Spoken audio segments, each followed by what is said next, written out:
I went to school.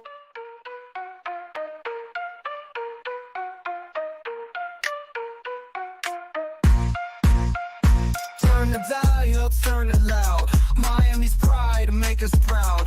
CanesWear crew, you hear the crowd. Hurricanes ain't backing down. Every play, every score. Raising bets and raising roar. Rocking orange, green galore. All for one and one for four. We got FTSN, taking names, winning again. Podcast fam, till the end. Tune in, now let's begin.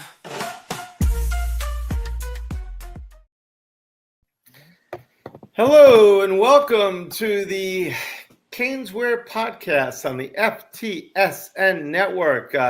Before we start, please like and subscribe to the FTSN Network. Bobby and team do a fantastic job of great shows, some hurricane shows, some dolphin shows, lots of other great things. So like and subscribe. This is the CanesWear Podcast. Today is August 20th, 2025.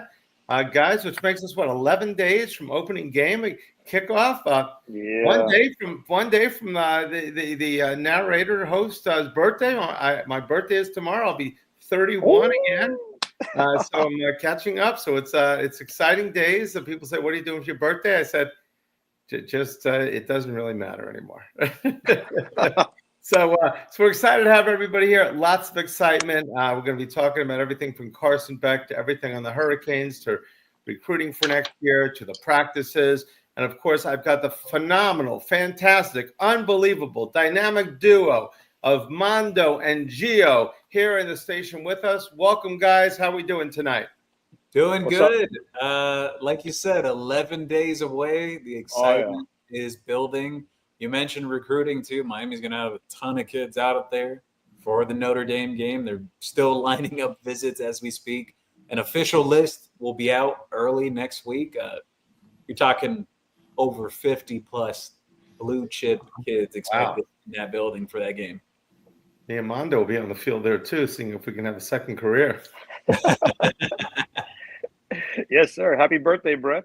Thank you very much, Mondo. Thank you very much. How you doing, Mondo? We always excited when we have you on the show. You have your own little fan club, as we know, that always likes to see your big muscles, and it's exciting to see you here. It's so we'll keep it. The over/under on Mondo, you're looking good, and your arms, Gio, today is 9 for Mondo. We'll see how many he gets. Okay, so if you're out there, make sure you give a shout out to Mondo and also his big guns. Okay, that's what we want to see. So Gio, there's no practices right now, or there are practices, but nobody's invited, correct? Yeah, so they're in game prep mode now. Ever since the last scrimmage wrapped up on Sunday, fall camp wrapped up basically for that. Now it's game prep now. They will snap count guys, and what I mean by that is they'll make sure guys are in bubble wrap, no big injuries or anything before the first game. They have a really good idea who's going to start, who's going to be backups, who's rotation, all that good stuff. So, yeah, it's been closed up tight like Fort Knox, like that. No one allowed in, basically. The media hasn't been allowed back in a while now. Yeah.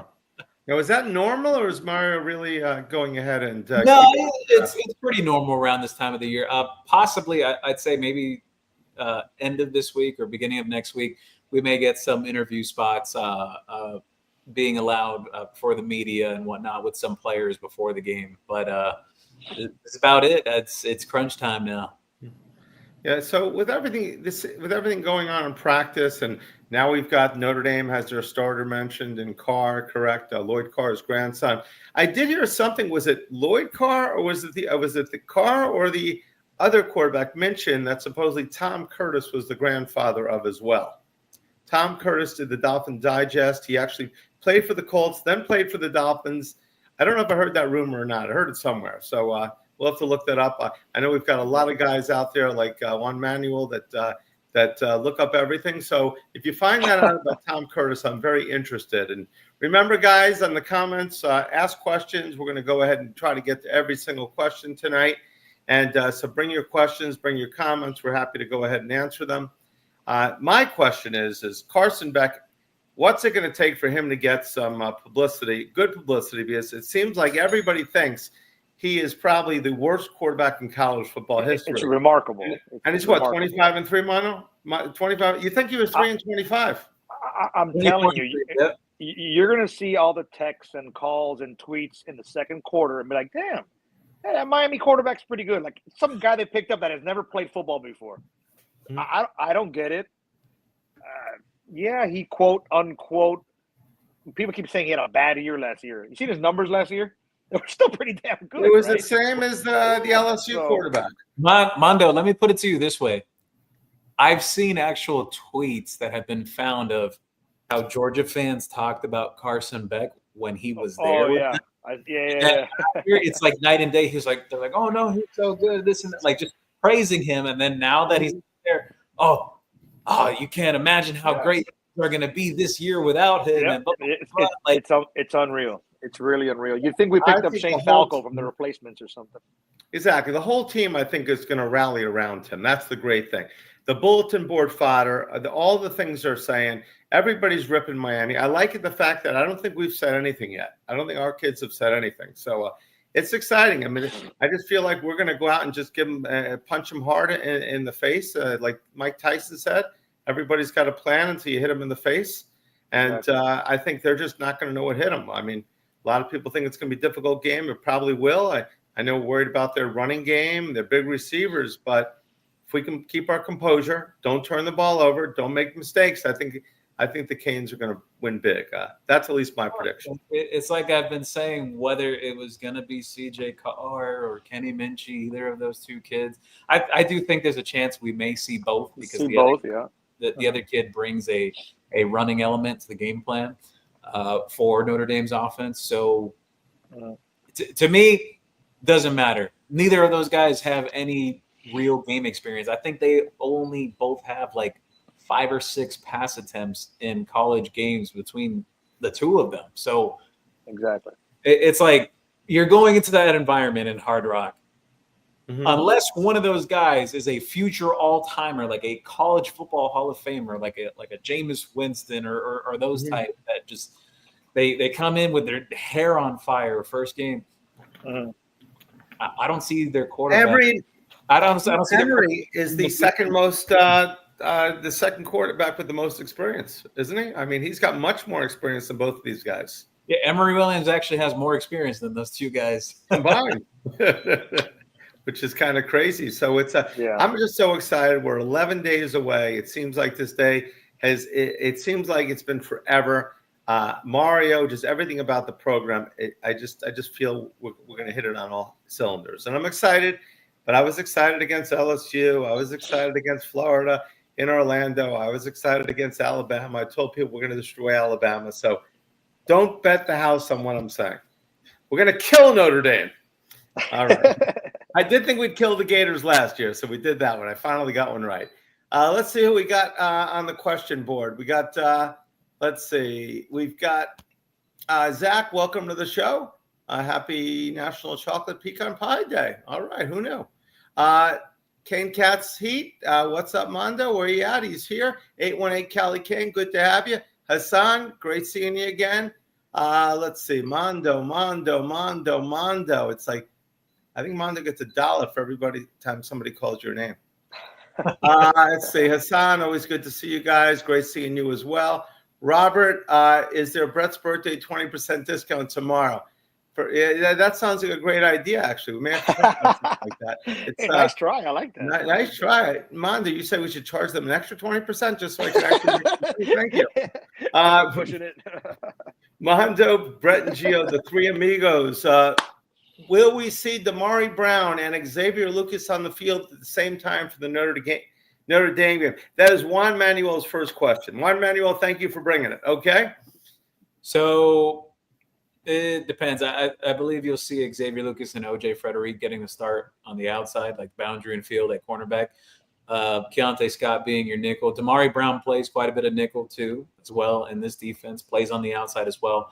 You'll see Damari Brown and Ethan O'Connor getting some rotation snaps there at corner right after OJ and Xavier Lucas.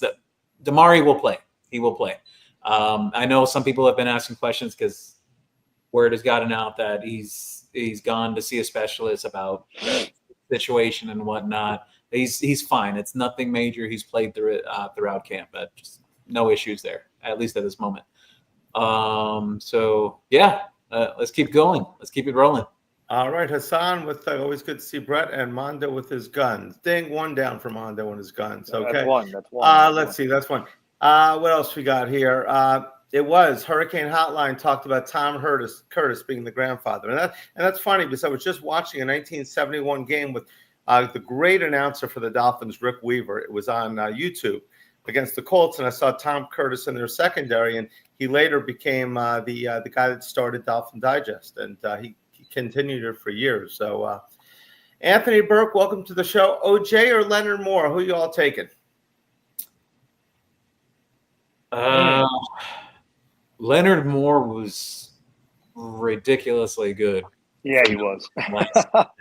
I mean, I like OJ a lot. OJ was a freshman All-American, just like Leonard Moore, but I may give the slight edge to Leonard Moore right now. But I was just saying on the show with Amon before I got on here, I think Xavier Lucas will stamp his name this year as a top 5 cornerback in college football. Wow. That is a huge call. Top 5. If he's top 5, we're on the way. That's for sure. As long as he's healthy, though, there's no injuries. He's good. Yeah. I full-heartedly believe that. All right. I Hate Football podcast. Welcome to the show. Gio, have you heard from anyone in the program, one way or another, how they feel about Notre Dame starting quarterback announcement? Nothing's really gotten out about that. I know their approach even beforehand was that they were going to prepare either way if it was for either guy. And I think they'll probably stick with that same plan too. Like I mentioned earlier, and even Mondo agreed that we may see both quarterbacks in that game because Minchie brings a running element. And don't be surprised to see it because that was a lot of Notre Dame's offense last year with Riley Leonard and Jeremiah Love. You know, Riley Leonard, he wasn't the best passer with Notre Dame last year. There's a lot of that read option, things of that nature.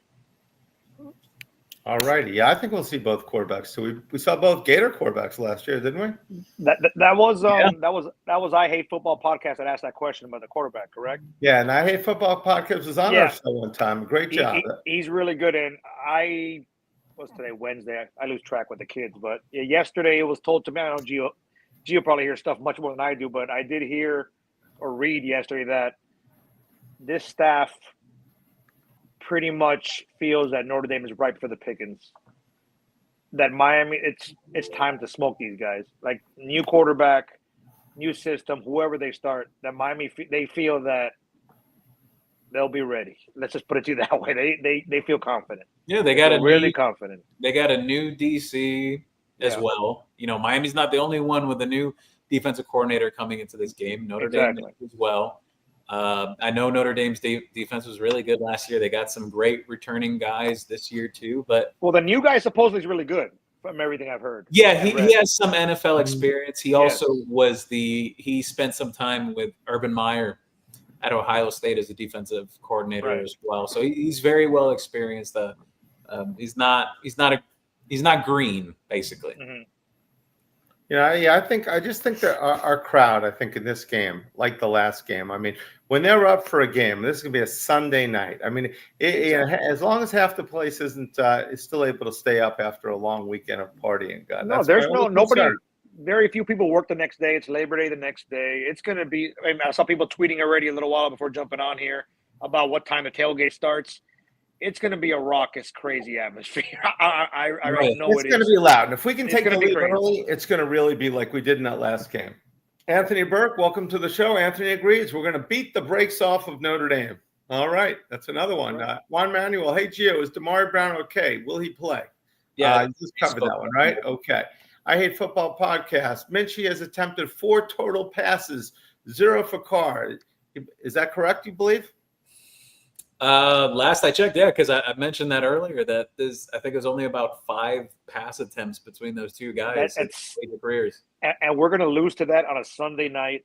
Exactly. In prime time I don't want to jump to say for sure Miami's going to win that game. I expect Miami to win. I do because I just don't see a quarterback who's starting his very first game going head to head with Carson Beck and winning, and Beck's career record is 24-3. Yeah, And exactly. I believe one of those losses on Beck's record, it was a game that he didn't even finish, from what I recall. I got to look back at it, but it was something along those lines.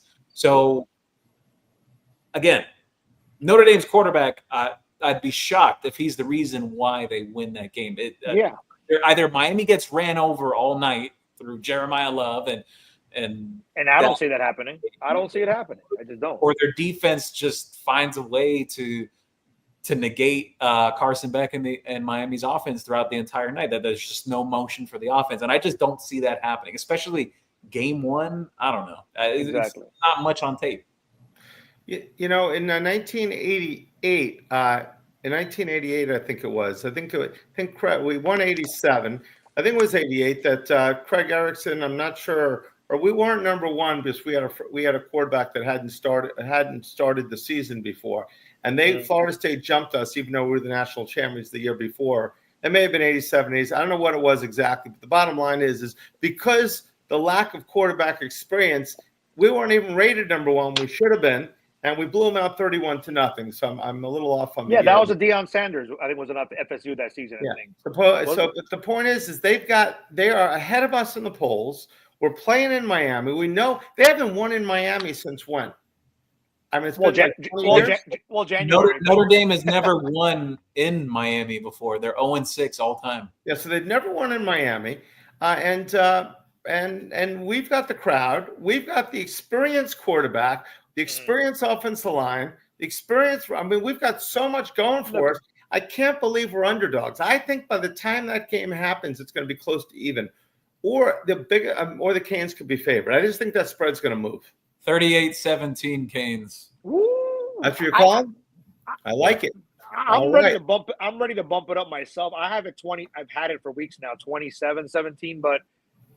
I'm not even being a homer. I'm feeling more and more confident. I think we're going to score high 38, 40 points. There's no doubt. And this will be like a Gator game.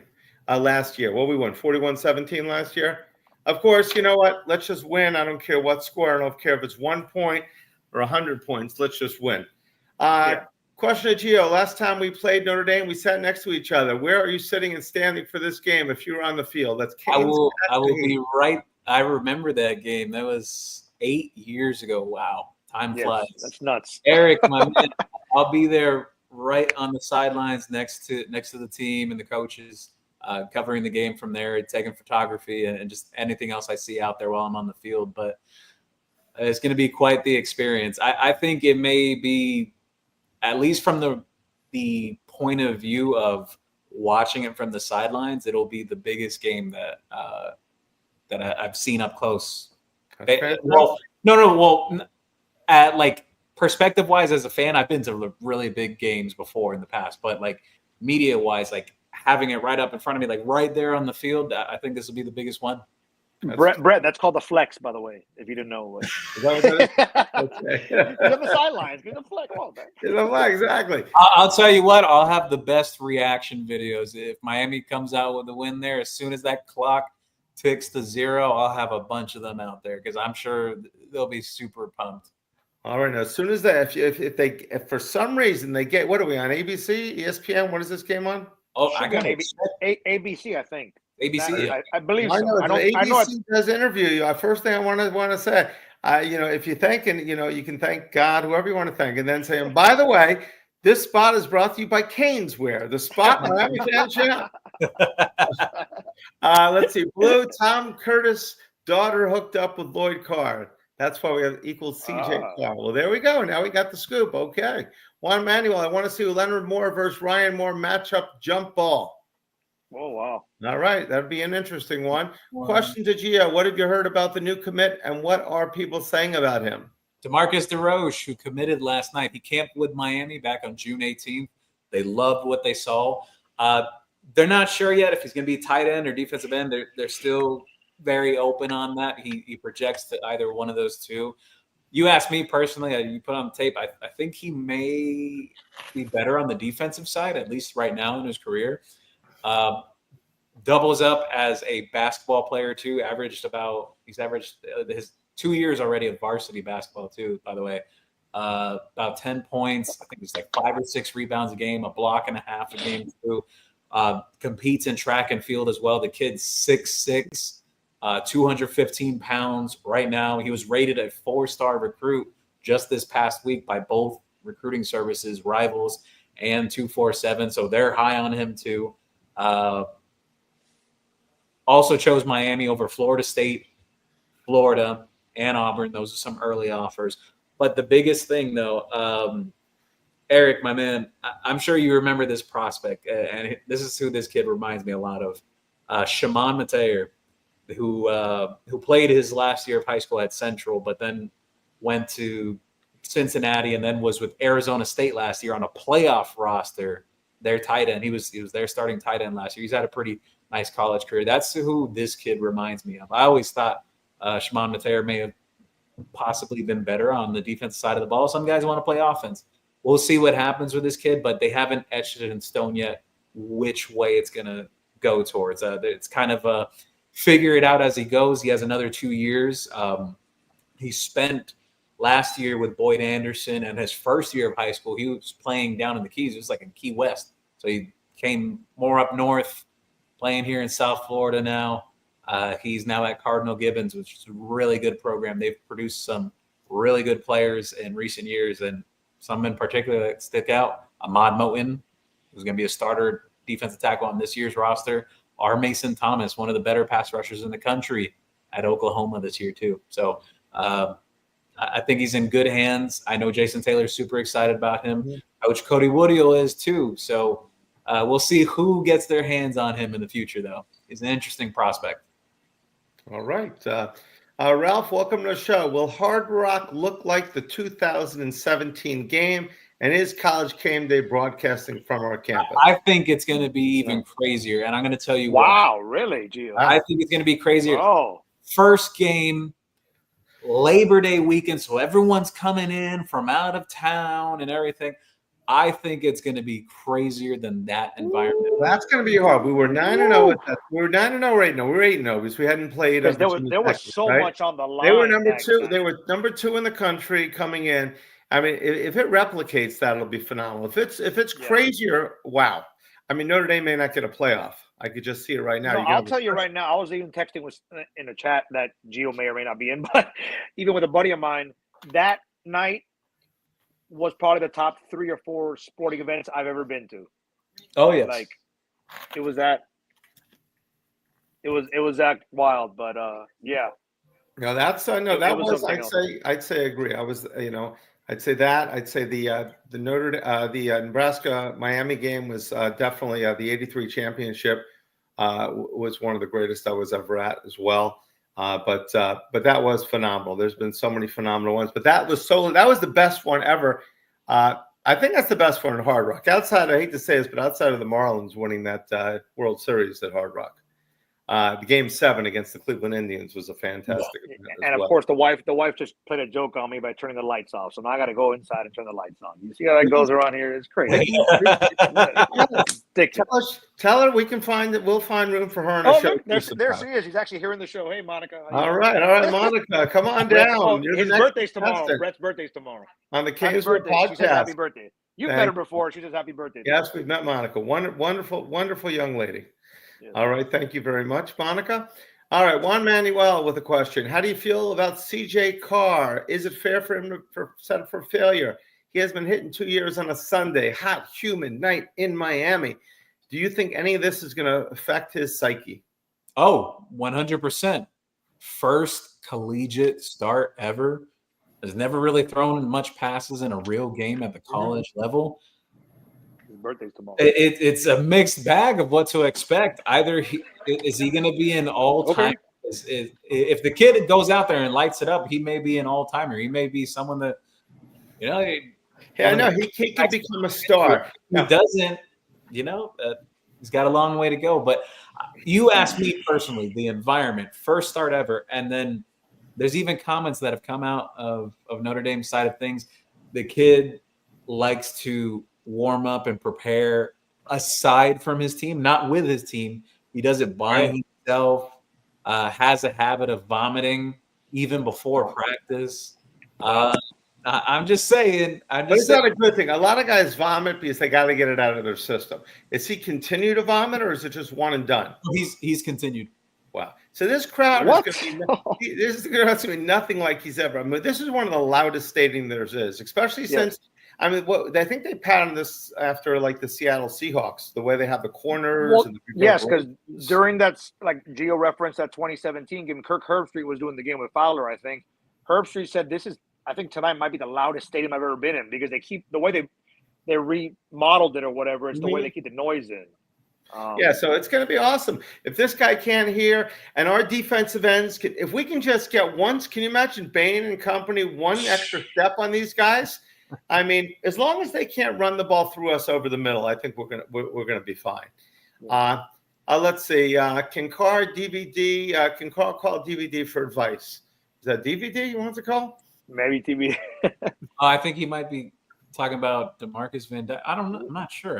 No, obviously the perfect scenario is us jumping out, our offense 10-0, 13-0, 14-0. Then you're forced. Well, obviously, but now you're forcing them to throw the ball, and you really think of what 0 attempts, 1 attempt a career? That's going to beat us? Really? You know, like when you're playing a lesser team. Notre Dame's not lesser, but if we can take them out real quickly, I believe. And put pressure on these kids. But I'm 11 days away. It's Miami absolutely has the more talented roster, but that's why the games get played, though. Exactly. No doubt about it. We're not going to be too overconfident. And I'm glad we are an underdog in this game. We were 3.5 point. Are we 2.5 now? 2 the last I saw. Yeah, we're going to be favored by the time this game starts. I was about to say that. I wouldn't be surprised if Miami ends up being favored. We should have grabbed the 3.5 before, and then you could have gone both ways, Mondo. Look at that. And the total was 54.5. Now it's 50.5. So. Wow. We're going to get 50. Mondo, we're going to get 54 by ourselves. Don't worry. Well, I plan to walk out of that stadium looking at my pocket like, yeah, we did it. We did it, boys. We're Team Mondo is here at the stadium. No, we welcome to the show. Who starts at left guard? Who is going to start at left guard for your Miami? I think Matthew McCoy ends up getting the nod, but that was a really heated competition between him and Samson Okunlola. Samson has improved a lot. Everybody's talking about Samson that comes in the story. He's improved a lot. I can't go too far into detail, but there are some packages where Samson even gets on the field as well. And just certain little wrinkles and whatnot. But he's going to play this year. And if someone happens to go down, he's going to be that first guy in the lineup. All right. I'm going to predict if we have 0 injuries on this team, we're going all the way. Here's my prediction. I Hate Football Podcast. Beck has lost 3 losses. 2 of them have been to Alabama, 1 to Ole Miss. Mm-hmm. Yes. There we have it. Okay. 1M Manuel, it was 89 Toretta. Okay, it was Toretta and 89. It was after Erickson. Okay. So I Hate Football Podcast point. Yeah, this kid's not going to be phased. Sunday night. I know that. He don't care. Notre Dame, whatever. I mean, he's been through this over and over. Even Cam Ward, the year before last, he started off at 4-0. Weren't they like 4-8 or 6? What was his record the year before at Washington State? It wasn't good. It was. And he took a bunch of sacks because the O-line was garbage up there. Yeah, that was the thing they said. He's taking too many, and he fumbled all the time. For those people that think that Cam Ward did not get any better at Miami, just look at the year before. I mean, everybody likes to say, it's the core player, not the coaching, but the coaching did a great job with him. Let's see. Canes Tad, that was the Seminole Rap season. I have the ticket stub. Miami won 31-0. I was there with my dad. Correct. That was their rap season. They were rapping national championship. That was what you were saying, the Dion rap. Yeah. Ooh, did you see Ian Book talk about the 2017 game? It was the loudest game he ever played in. He said louder than UGA and Michigan. He said Miami fans threw a beer bottle through their bus window before the game. I think I do remember that. Brett, I'm not sure if you remember Ian Book, but he was the Notre Dame quarterback back in 2017. But didn't he come in he didn't start that game though? Am I wrong? I don't think he did. I'm pretty sure he was the starter, and then didn't he come in? He got knocked out. No, I think it was. Correct me if I'm wrong. I mean, if I'm wrong, it is what it is. But I thought he came in the second quarter through the pick to Bandy. He came in after the starter, didn't he? Hold on, let me double check. Now you got me thinking here. While you're looking, I was at the Jerry Faust game. I don't think he started that game. I was at the Jerry Faust game also, the last game for Jerry Faust when Ara Parsegan was crying and complaining. Oh, and when Jimmy was Brett blocking Musburger was like saying 2 that we were minutes running ago. up the score that game. Exactly. Oh, dear Miami running. I was sitting you know right what? there. You're right. I Mondo, knew it. I was there, bro. Mondo, you're right. Oh, yeah, baby. Mondo, you're 100% right. I took my memory served me wrong there. It was Brandon Wimbush. You see, these young Who guys was- don't know, Brett. These young Exactly. kids don't know. These young kids. Brandon Yeah. Wimbush. He was There you go. I can remember Notre that Dame's name. quarterback, and then he got knocked out of the game. And then Yeah. Book came in, and then Book threw the pick. Pick six. But I do yeah. remember that year, Notre Dame had a running back that they were saying, "Oh, he's like one of like the 2 or 3 best in the country." And, Yeah, and yeah, it's yeah. funny, like the eerily similar things heading into this game. Though, oh, their defense and the run game, and I don't know. We'll see. Got to line it up. Absolutely. Juan Manuel thinks Notre Dame will be conservative from the first quarter, ride the defense until Miami makes them fall behind by more than 10. They You know probably what would I'd say say? Miami I makes don't know a about mistake. conservative. I mean, You know what I say? Sell out to stop the run. Force that quarterback to beat you with his arm. You got all these defensive backs Exactly. that you invested in this Exactly. offseason. I'm Good see point. what they Juan Manuel, Will Roach.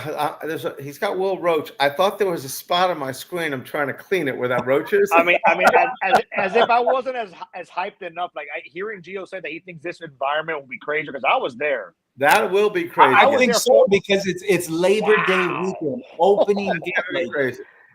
It's By the gonna way, be- I'm going to ask you guys: do you guys plan to go to the opener next year? It's in Vegas against Utah. that I could be. thought that was 2 seasons from now. It's next season. It's next season, I believe. Yeah, I got to double check. Yeah, I believe. Hold it's on, next let me season. find out if I'm going to get divorced. Hold on, Well, baby. you can ask the wife. While you're at it, ask her if he could be on Instagram. Let's see. Will Roach reclassify? It's in. No. Next season they open up at South Carolina. Sorry, That's it's doing around for Mondo, 2027 where they open up in Vegas. All right. That's an interesting opener next year, though, at South Carolina. All right. Wow, that is. We're going. Beamer ball. Yeah. We're going SEC. Will Roach reclassify? Anybody know? No, okay. haven't been told anything in that regard. Gio, are you going to share the text you got about some recruits? That's from Hassan. He was on I'll tell you a this: month. it was about 2 guys in particular that are considering reclassifying down. So we'll leave it at that. All right, 2 guys that we're considering. All right. Let's see. Canes Cats Heat. He was a linebacker coming out of high school. Who are they talking about? Yeah, he was the kid that the guy that I compared the recent commit to. He was another South Florida player. Okay. Robert. Okay, Robert beats me here with 1965. That's 1965. You and a little green guy is tied at 6'6". So I guess that was the time that we didn't. That was the only time that they tied us. Is that what he's saying? So Yeah, as what? far as Notre Dame, the Notre Dame decision or whatnot, some are saying that it's because Carr can push the ball down the field more. But I know the other guy's a dual threat. So, You're Gio, what do you definitely think? gonna see them You both. think they're You're starting him solely for this? They think that Carr gives him. Well, someone said if Carr Or what do you start, think? I heard if Carr doesn't start, if he's number 2, they think he's going to transfer. I read that somewhere. Well, because they say he pushes the ball more. I'll on put the it field this than the way: other guy. I think, like I mentioned earlier, I've seen Carr play. It was either on 2 or 3 occasions. It was in a 7-on-7 setting. Some events that they had down here in South Florida back then. And he was playing for California Power, which had DJ Pickett on that roster, Cannon Pickett, Vance Spafford, who's now committed to Miami for the 2026 class. Super fast wide receiver that's going to be really good in college. I mean, I wasn't overly impressed with him back then.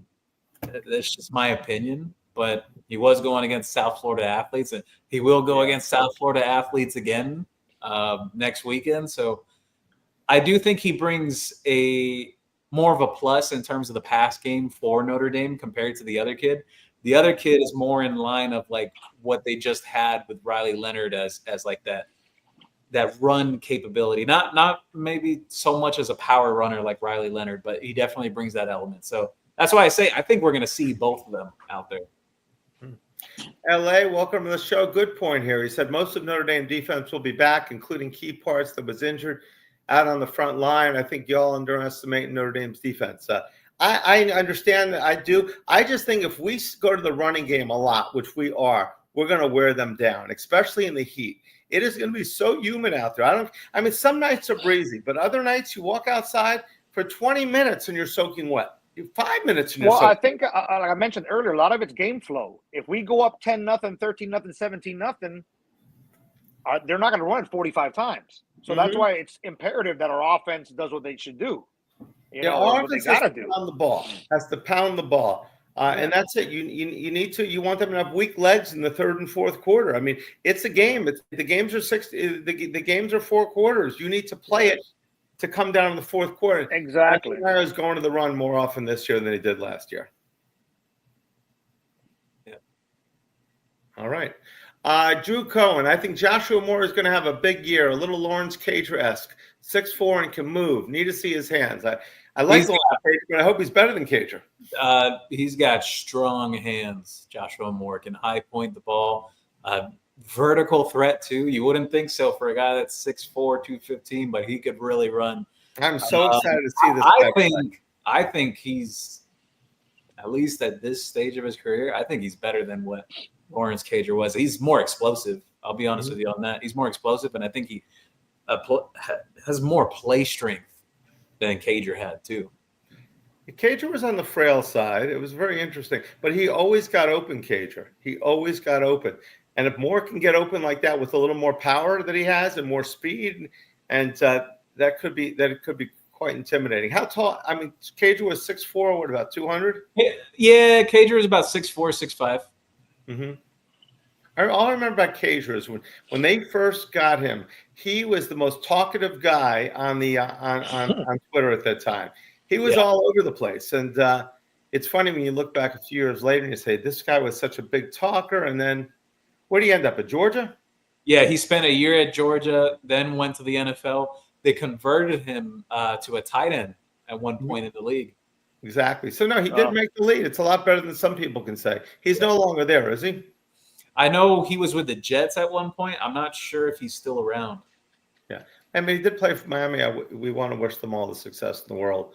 Sure. Canes Cats, that is the number one game I've ever been to, meaning I assume the Notre Dame game. Canes Cats, I've been told a lot of events in my 25 years. I've been to a lot of events in my 25 years. NBA Finals in Texas, Toronto, Miami, Cleveland, Stanley Cup Finals, Panthers, Penguins in 2017. All right. Now, Canes Cats has been to a lot of big games, and he's only 25 years old. Sure has. He definitely has. Absolutely. Yeah, big absolutely. Will Miami use student adult all-star? Okay, I'm not even going to read that one. Okay, it's a Bill Belichick joke. I know the line is, Brett will read anything. Just you can tell me later. You can tell me later. All right. Brett will read anything. My dad had to drive home from work. Okay, let's see. That's a Callan. Brett. That's one of the freshman's fathers. He's on the show. That's Kellen Wiley Sr. His son is Kellen Wiley Jr. You're going to see plenty of him this year. Number 30 linebacker. All right, we're excited to see that, Kellen. Thanks for joining the show. All right.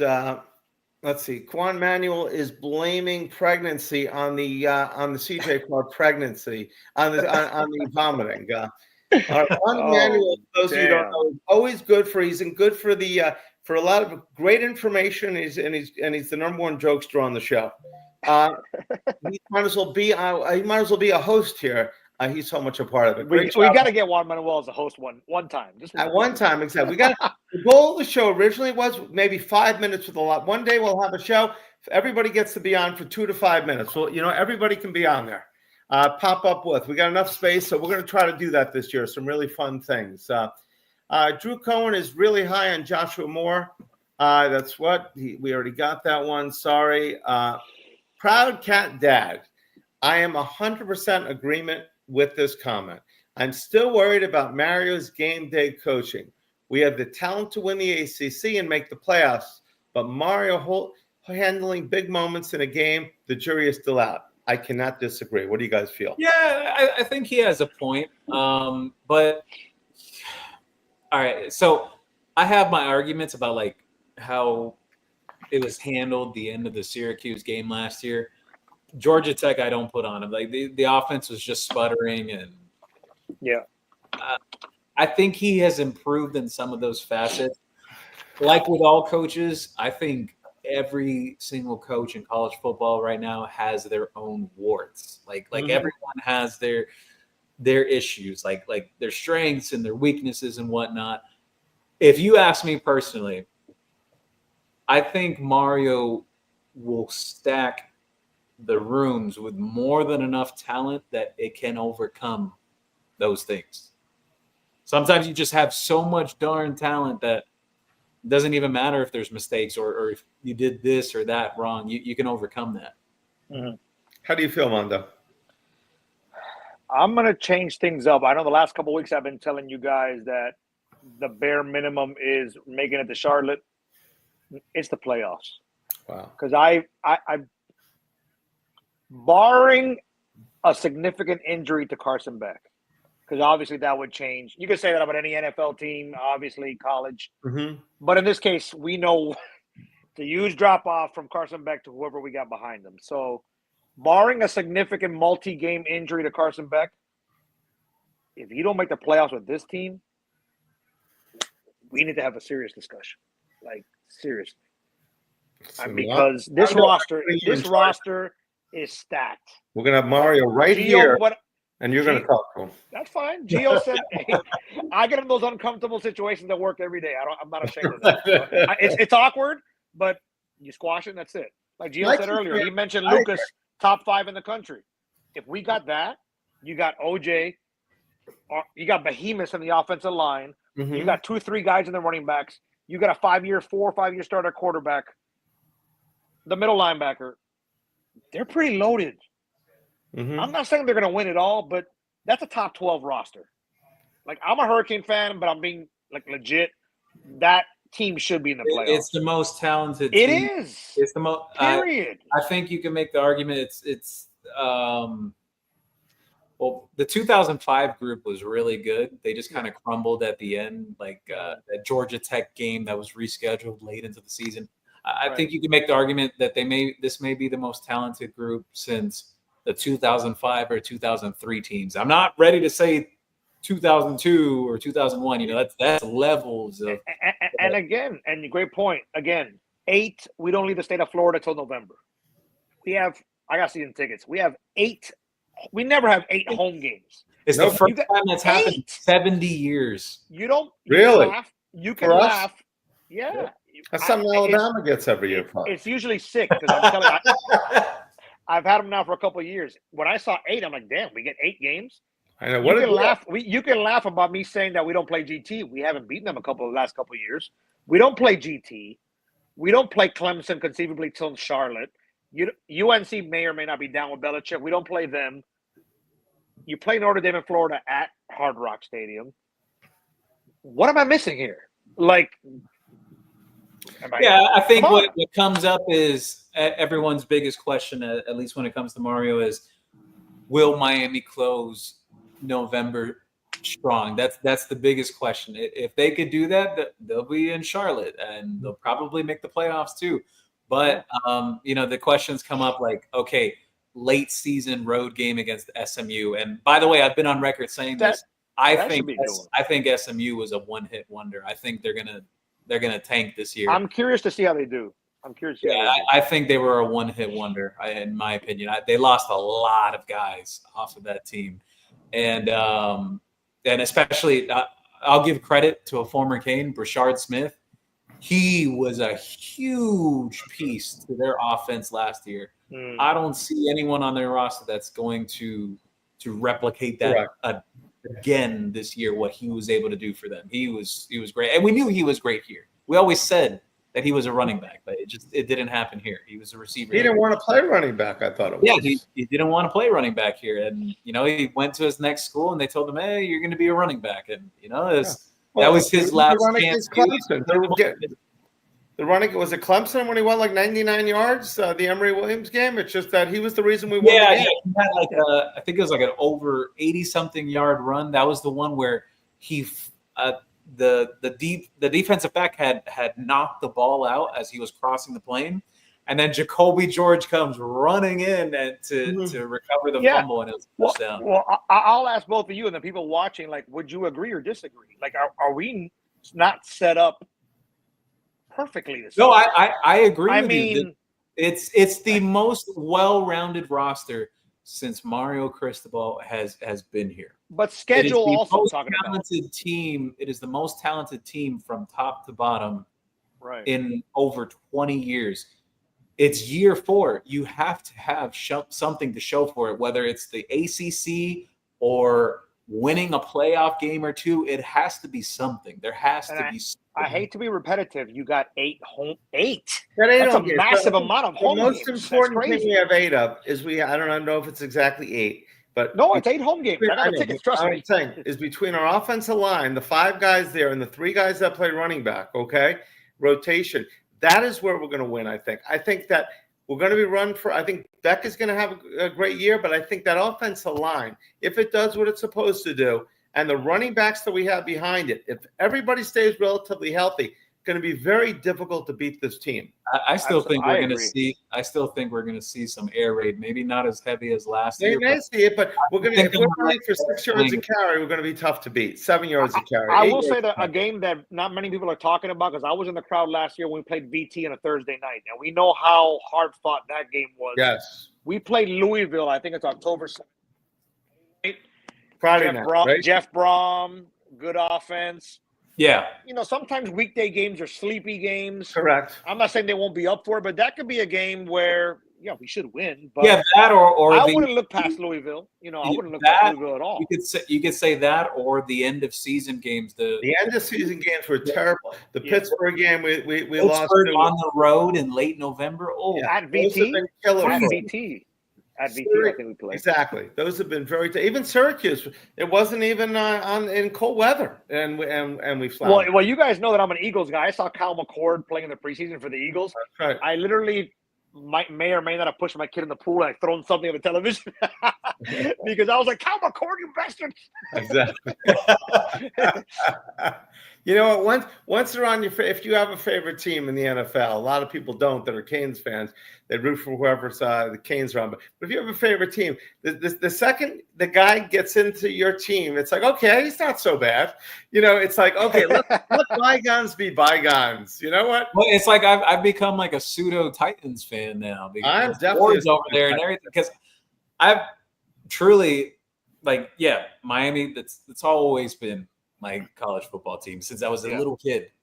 But the NFL, I've never actually had a favorite team. Like people ask me, they're like, "You don't like the Dolphins?" I don't hate them, but I don't. You're indifferent. You're indifferent. You're fantasy football now. Because everyone, let's face it, you're playing fantasy football. If you're in a league for any money or even not, it's like, okay, do I want this guy to score against my favorite team?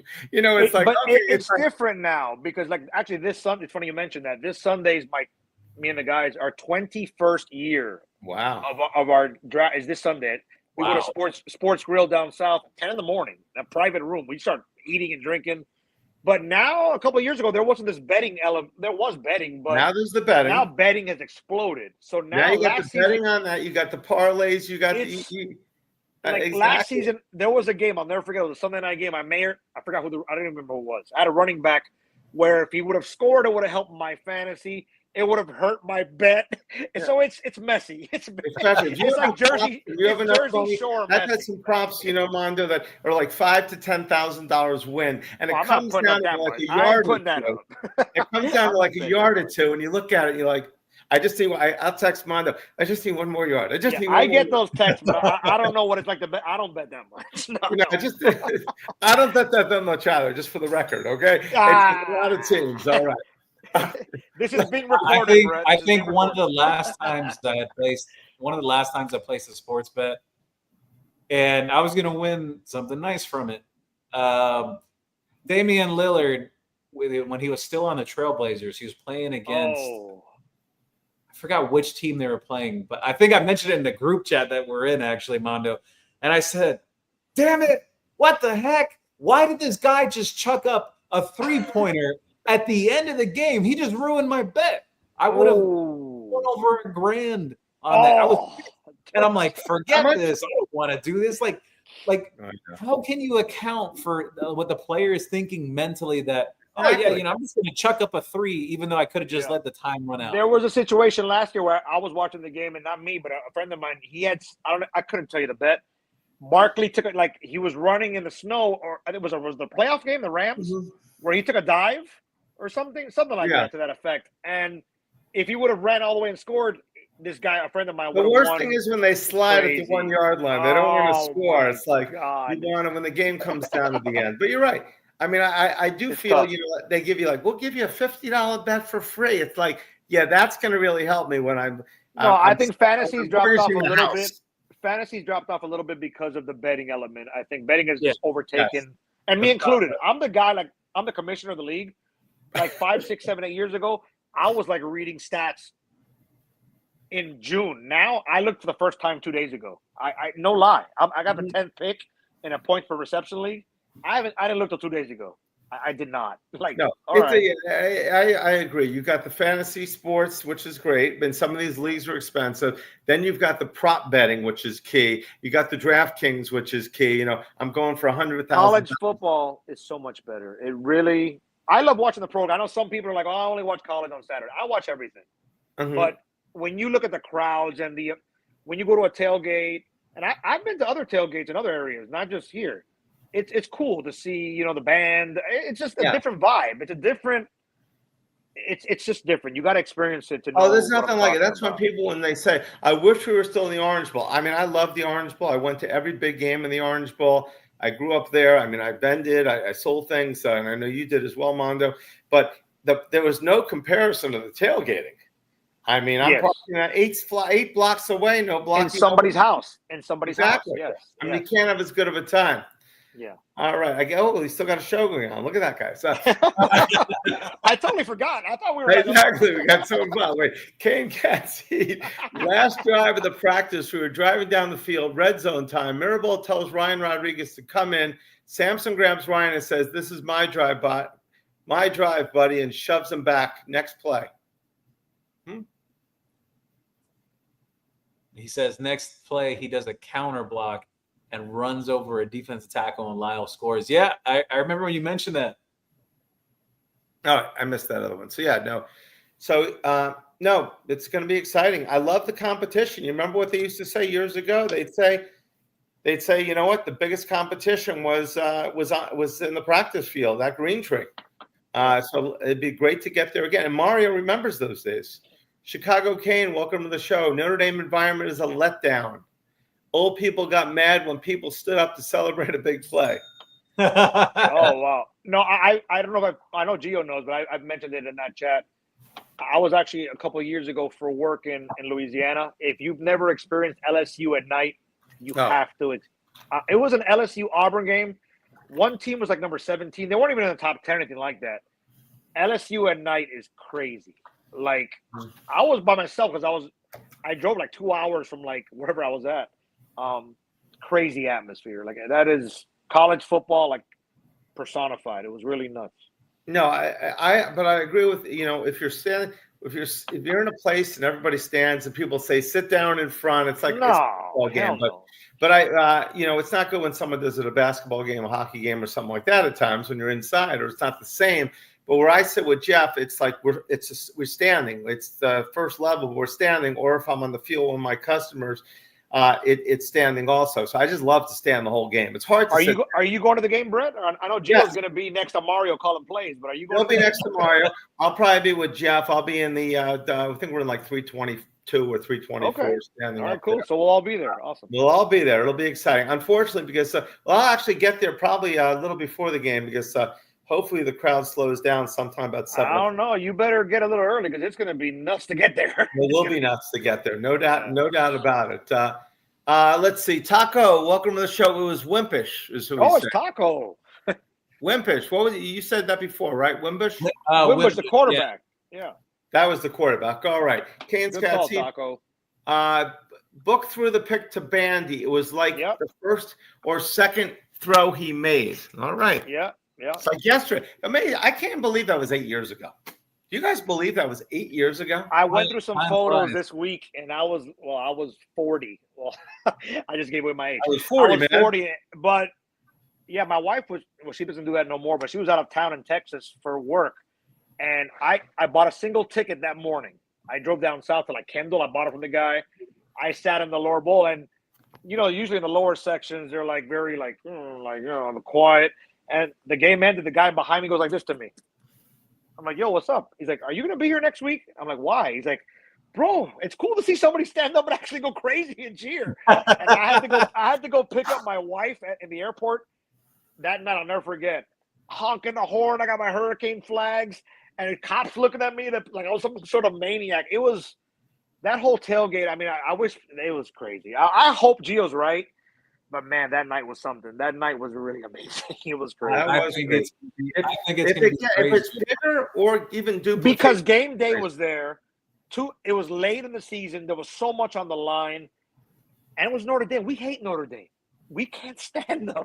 And they hate us. So it was like, hey, if it tops it, good. I'm happy. It's all good. We'll see what happens. Somebody said before, is game day going to be there? Are they going to be there? No. They're going to be in Texas, Ohio State.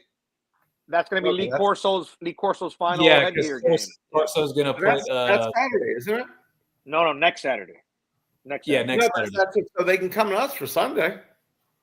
No, but they're not. They would have said it by now. Exactly. Well, Texas Ohio State is a decent game. I think Ohio State had a good year. Josh Pate's going to be there also. Josh Pate. You got Arch Manning. You got everything going on. By the way, Arch Manning. A lot of people said that his grandfather Archie Manning, who I do remember played for the Saints, said he is not playing, but Arch Manning is kicked. He's not playing. He's not going to the NFL next year. I think Arch Manning came out and said that's not the case. I may go to the NFL next year.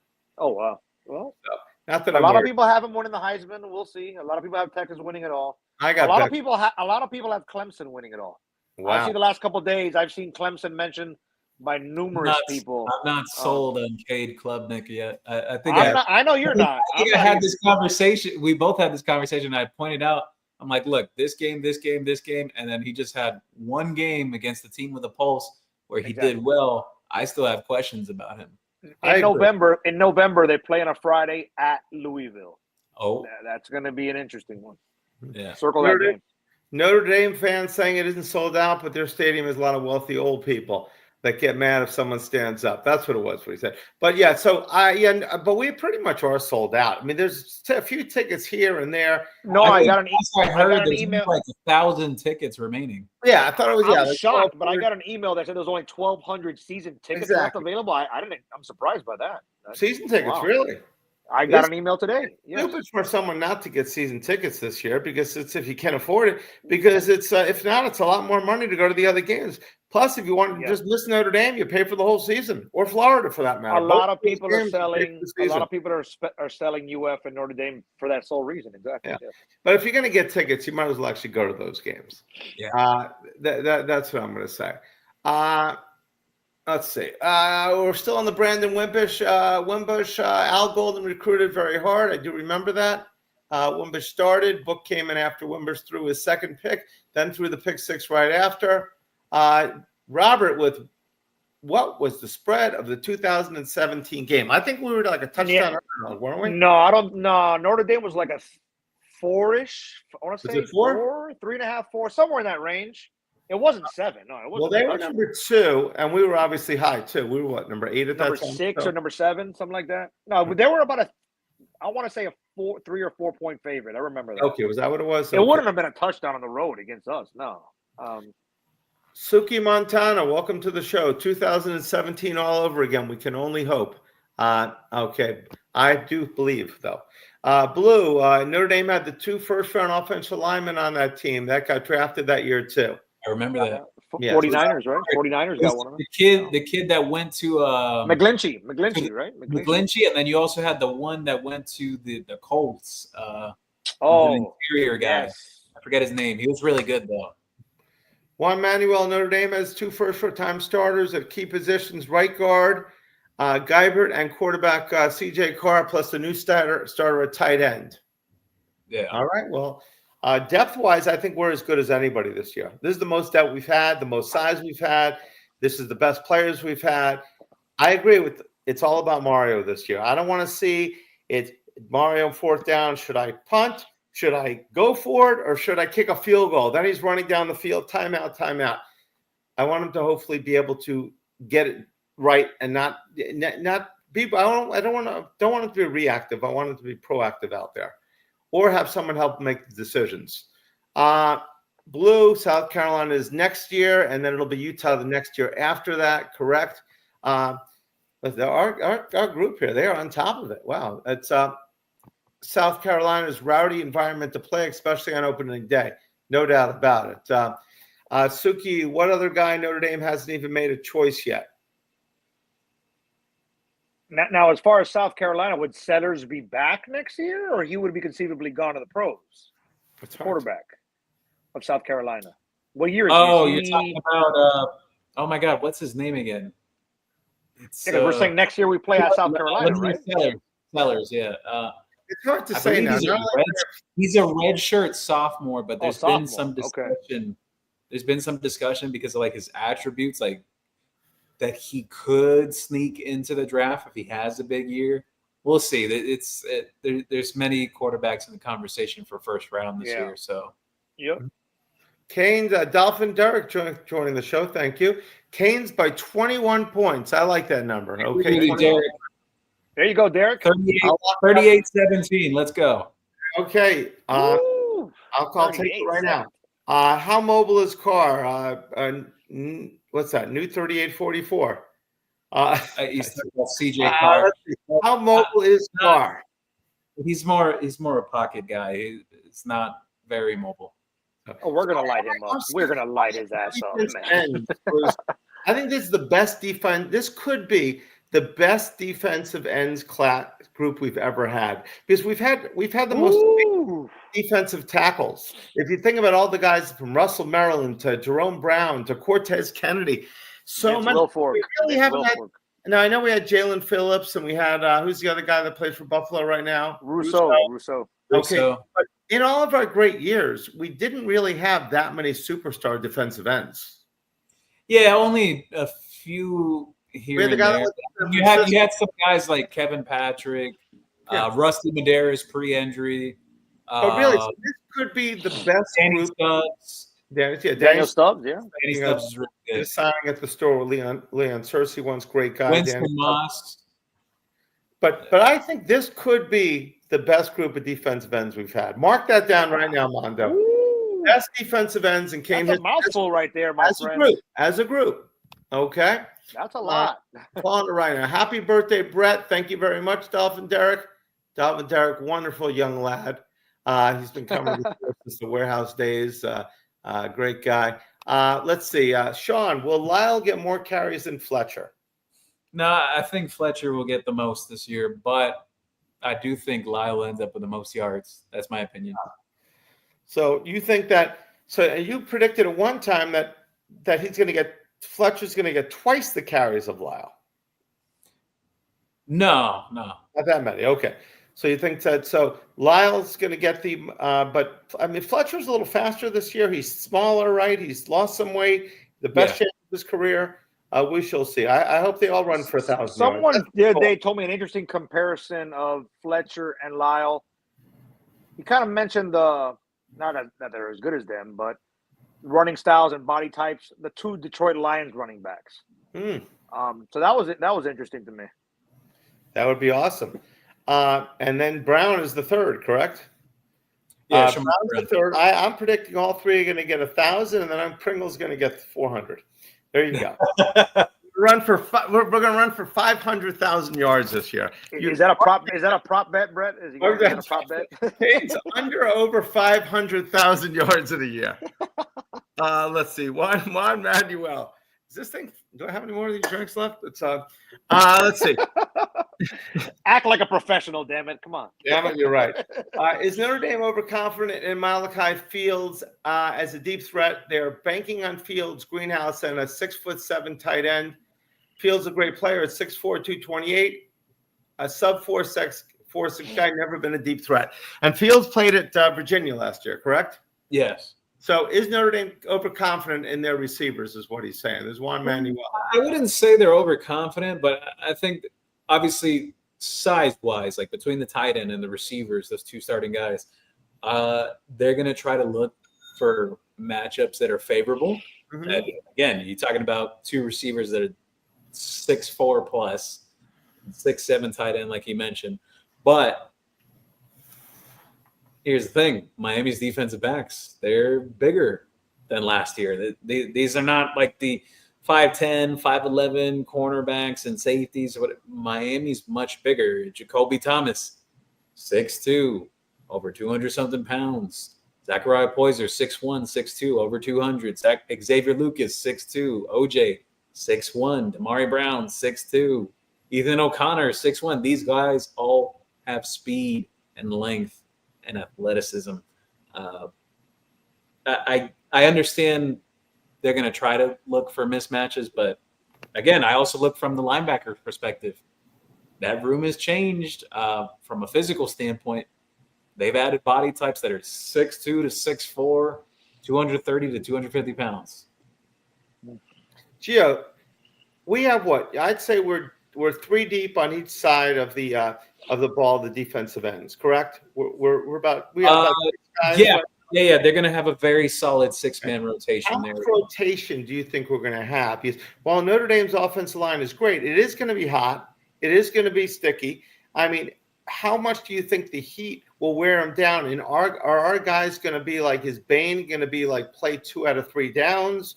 How is it going to go, do you believe? Well, it'll go by flow of game as well, situational too. That is specifically, I know they're going to want to get guys like Blunt and Lightfoot on the field on 3rd down. I can't really break it down like in terms of how many exact snaps Bane will get. Bane will start, but they'll keep them fresh though. That they have a deep group there. They will be able to keep them fresh. Hmm. Have the Canes been practicing out of the indoor practice facility as well to take advantage of the heat? There was a time the Dolphins did not lose in September. Don Shula killed them.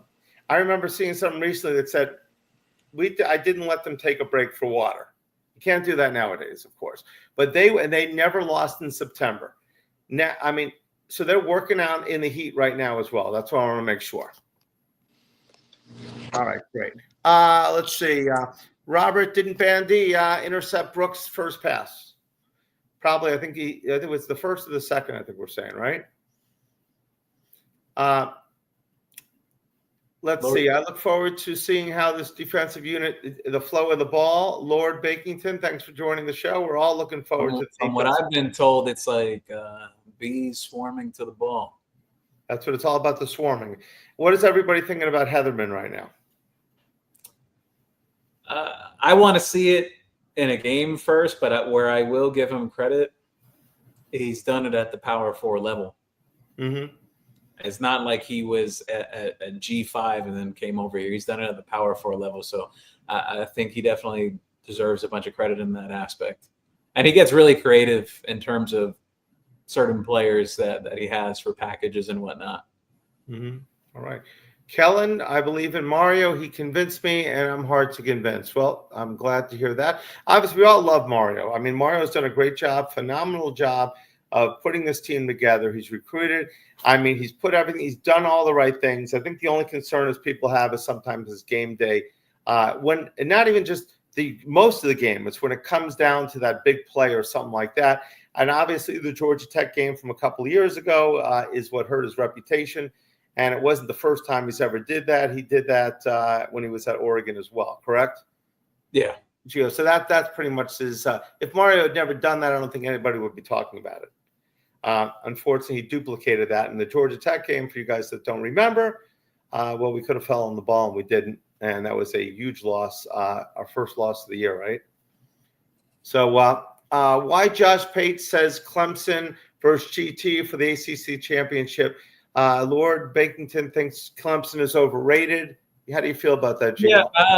Yeah, here's where I'll go with that. I think Pate's thought process is he may be looking from the perspective that he believes Miami may come up short at the end of the season, like last year, where they were about to get in and basically fell to the wayside at the last minute. I think that's how he's looking at it. I don't agree with him. I think Miami does go this year, but we'll see.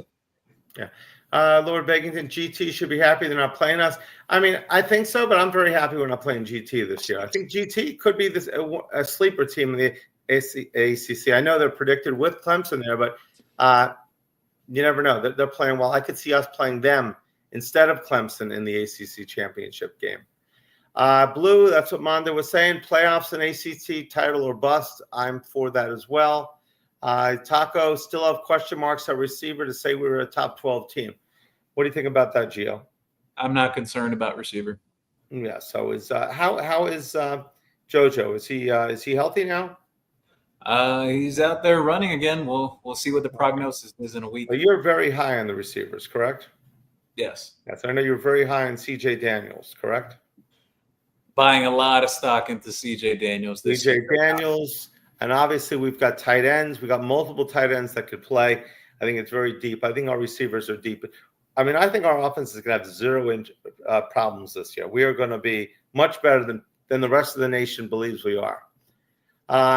Ralph, welcome to the show again. The only way Cars will keep Ruben Bain from killing him all night long will be throwing up on him. All right. Which UM defensive transfer you're almost excited to watch this upcoming season? For me, it's Keontae Scott, but I'm excited to watch them all. That's from Drew. I would say defensive transfer, Mohamed Toure. Mohamed Toure, excellent call. I'm going to go with Zachariah Poyser. But I think Mohamed Toure as well. I think they'll be. But I think I think every one of our transfers is going to do well. I mean, Mondo, I've been drinking the Kool-Aid. I'm sorry. Is it possible Notre Dame and head coach overplayed their hand, letting Angeli leave to start at Syracuse? Angeli had playoff experience. What do you think, Gio? I think so. I think so. Again, I know many coaching staffs around the country, even Miami themselves. Everyone. There's been quite a few people that at least fans. They wanted to push Emory Williams out of the door, but push comes to shove. Coaches view it from the perspective of, hey, this guy has experience. There are many coaches who value that experience, have played in an actual game, have played actual reps and snaps, real snaps, not like garbage time snaps or anything like real snaps in a game. So, it was a little over a year ago that people were devastated when Emory Williams got hurt against Florida State. I mean, they wanted him to play every game over TBD. I don't blame people for feeling that way because I don't know. Well, I kind of do know, but I don't want to go down that rabbit hole. But TBD it's completely tanked. Mm-hmm. Well, we didn't know that before the Georgia Tech game. It seemed like he was going to be all world before that game. I think injuries had something to do with it, but he hasn't done anything since. But he's been injured. Where is he this year? He's at SMU, actually. He's going to redshirt this year. Mm-hmm. And then they expect him to be the starting quarterback next season. And SMU will be coming to Hard Rock. Are you ready for those headlines? Wow. Wow. What is he? That he'll be in his 6th year now? His 7th year? Like his 6th year, yeah. Wow, because him and Restrepo started at the same time. How will Miami attack Miami through the air? I think Notre Dame will throw. Will the secondary be ready? Yes and yes. Canes, Cats, Heat. I'm done betting. A lot of times I feel that way as well. I don't blame you one bit. Juan Manuel, Dolphins suck. It's a weak mammal. hard hitting Hard-hitting analysis from Juan Manuel. We need to be cold-blooded Miami Sharks. Until they do, Miami isn't winning a Super Bowl. Dolphins are soft and cuddly. Well, I wouldn't want to listen. I wouldn't want to be in the ocean with an upset dolphin. Oh, I mean, God. there's no doubt about it. They're a lot tougher than we are. Too bad the Miami Dolphins aren't the same as the porpoises. This story from Canes Cat Heat is perfect. He said, I haven't betted after what Canes basketball did to me on their last game of their season. 12 straight losses, and that was the game they decided to come back from down 13. I threw every dollar I won on them losing over the season on that game alone. Oh, You're my right. goodness. That is one of those times you just say, I'm never betting again. There is no way. I mean, it's everything says they're supposed to get blown out, but no, they decided to come back. They finally don't give up. It's crazy. 863 Kane reposted this stream.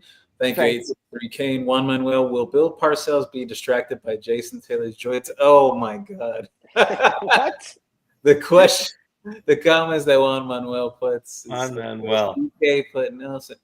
Taco put Nelson McGlinchey. Yeah, those are those two linemen that went first round from that Notre Dame team.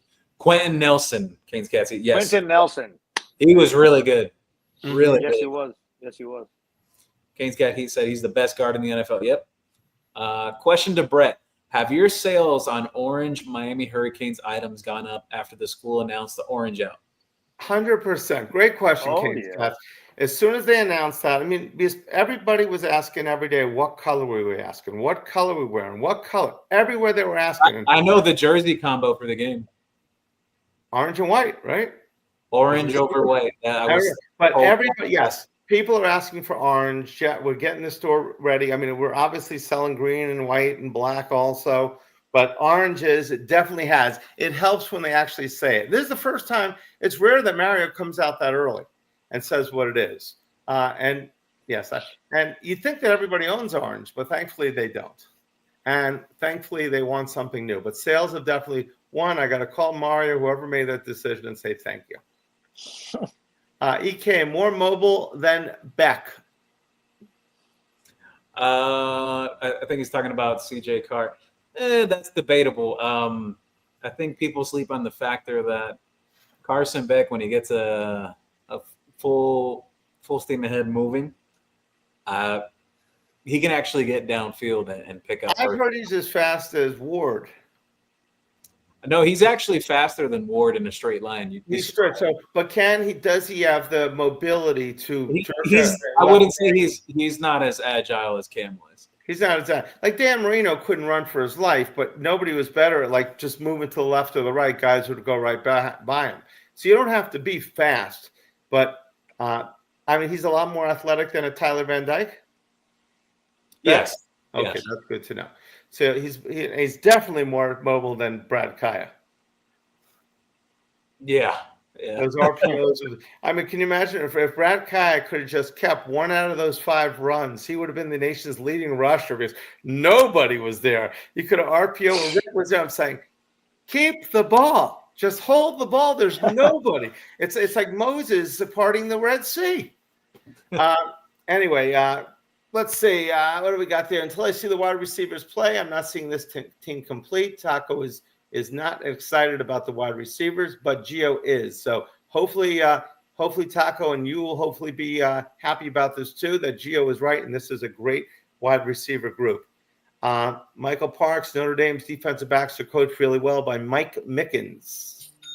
I don't know Mike, but that is one of the they have good defensive backs. Smash the like and subscribe. Thank you, Blue. Michael Parks, weather not an issue. Notre Dame, they play at Texas A&M. They were at Texas A&M last year.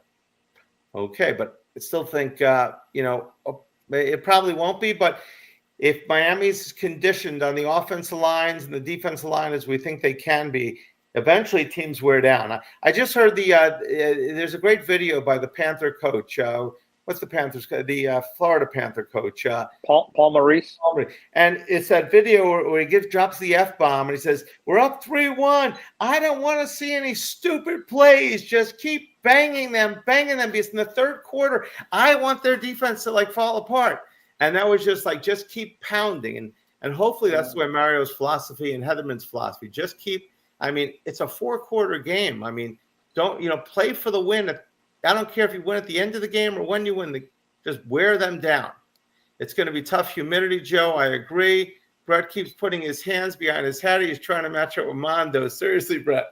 No, I don't think so. I'm trying not to do that because I don't want to be compared to Mondo because that's like the number, that's like the number 10. Mondo's like that, and Mondo's also got me for about 20 years.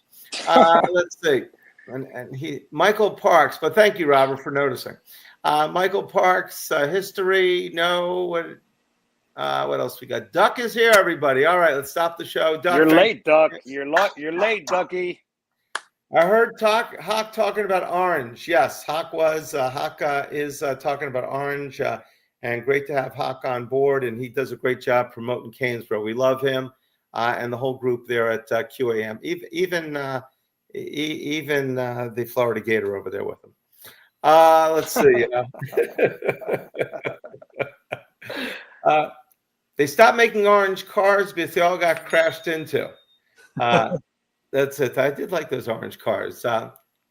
Let's see. Will CanesWear restock more? Yes, they came in today. We have more of the F *** ND shirts, orange. We've got them up to 5X. We just got more in today, Robert. About 80 came in today, or 100, and we will be getting more in. We got the Convicts First Catholics as well, the original one. I can't imagine. I think we got 2 Notre Dame fans in here. Brendan Cordial says, "Delusional Miami fans, abandon all hope. The Irish will cruise to victory over the." Here we go. All right. Well, we like that. We like it. Thanks for joining us. Prepare for your ride back home next Sunday. So that's good. I'll book you your Uber back to your hotel. There you go. So Brandon, I don't think that's going to be the case, but we shall see. Definitely, the rivalry Miami-Notre Dame is one of the best in college football, and I think it's great for college football when both teams are playing well. Let's see what we got. I just got the F Deluxe shirt in the mail the other day. I'm shopping for new gear monthly from CanesWear. Thank you very much, Blue. We appreciate that. I can't imagine what the store is going to be like next week, Brett. Next week is going to be crazy. I can't imagine. It's getting crazier. It's a couple of things. Brendan Cordial and Michael Parks. I'm taking your guys' names down in some notes. You guys better be back inside this podcast after Miami whoops you on August 31st. You better be back. We got some fighting words here. We invite you to come and brag if the worst. You don't know what's coming. Okay. No, it's funny. Yesterday, I think it was. I don't even remember what Chicano was tweeted something about Carr starting. So I replied something to the effect of, IDC. I don't care who it is. Canes will be ready. No big deal. One guy replies to me, "We're gonna make you famous when Notre Dame wins." I'm like, whatever. Shut the fuck up. I'm gonna make you famous when Notre Dame wins. Chill out. Was it Notre Dame's first game last year that they lost to Northern Illinois? It was their second game they lost. Northern. Okay. So obviously Notre Dame is going to be prepared for this game. It's going to be. I'm glad a lot of Miami fans are it's curious how they are. When we play an easy game at the beginning of the season, it's like, why don't we play somebody tougher? When we're playing somebody tough, why aren't we playing somebody easier? We should be starting it against FAMU. Yeah. I have to remind you, we started against the Gators last year. He said, "Oh yeah, but we beat them." Okay, well that's the point. I like starting the game off with a big game like this. Sure. Remember when we used to get Miami and Florida State on Labor Days? That was for a while. Yeah, that was nice. That was for a while. Now, this game does not count against the ACC standings. If Florida State gets it rolling again, I want them to bring that back. No, one of the best games I've been to was in 2009 when Ja'Cory Harris was quarterback up in Tallahassee. Me and my boys, one of our close friends, he's actually an FSU guy, and the rest of us are Canes. We drove up there. That's 16 years ago. Okay, we drove up there for Labor Day weekend. What a crazy game. Ja'Cory Harris, Greg Cooper, 38-35, 38-34, I want to say, something like that. What a freaking game. That was amazing. Crazy. I think the Florida State game. Obviously, there've been so many great ones with the wide right, wide left. But the game we came back, then Nkosi brought us back. I brought my wife to that game. I was at that wife one at the time, and she was like, it was just, it was phenomenal. That was nuts. Phenomenal. Let's see, how's Fitzgerald doing? really good, actually. I mean, camp already wrapped up, so it's now game prep, but led all safeties with 7 picks in fall camp. He's in that 2 deep, so he will play this year.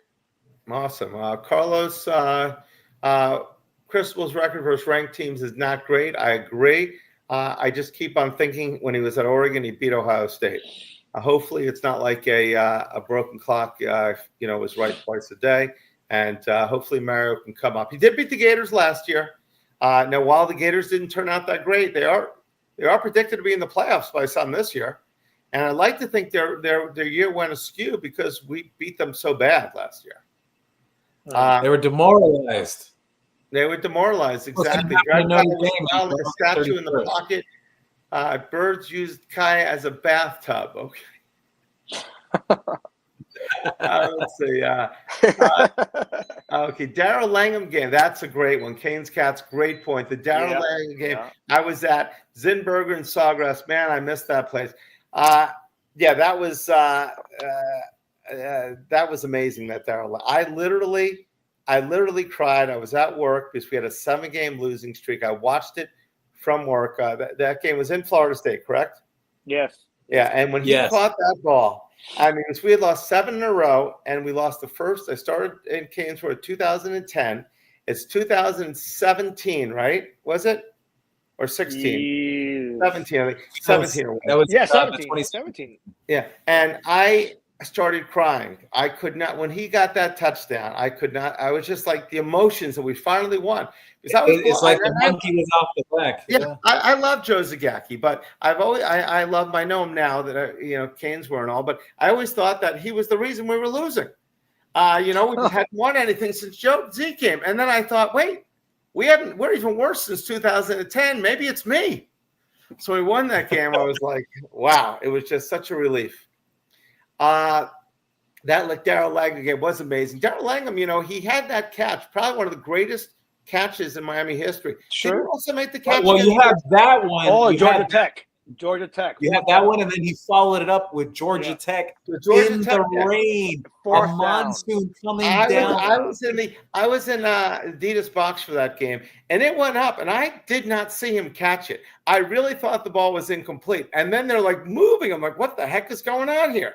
You see what you just did there, Brett? So you heard Gio talking about being on the sidelines and all this. So you had to drop I was in the Adidas suite. But they didn't serve food. It was terrible. They didn't serve food. It was like, okay. Really? So, but I was sitting there and I didn't see the play well. No.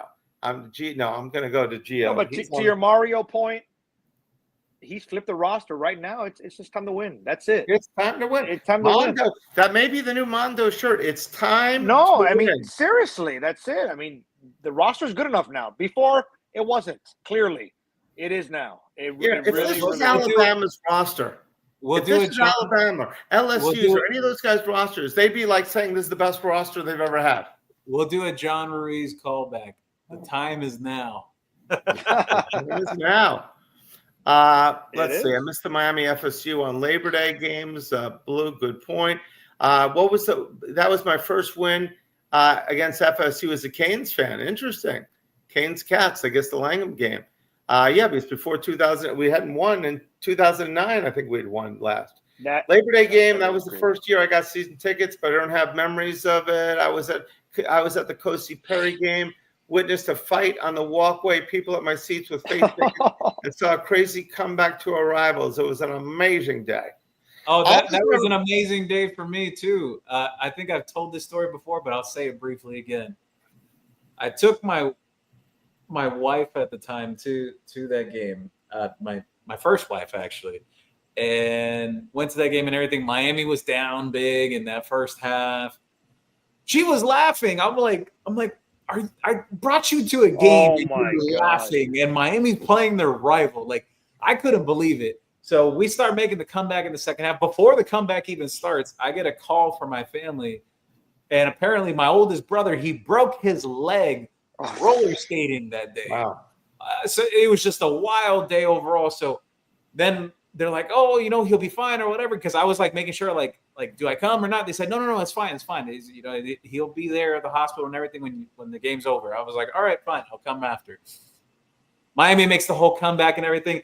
I'm chest bumping with the security card that's down at the end of the lanes and everything. I'm running up and down. And my first wife was looking at me like you're crazy. And I'm like, you don't understand. We hate them.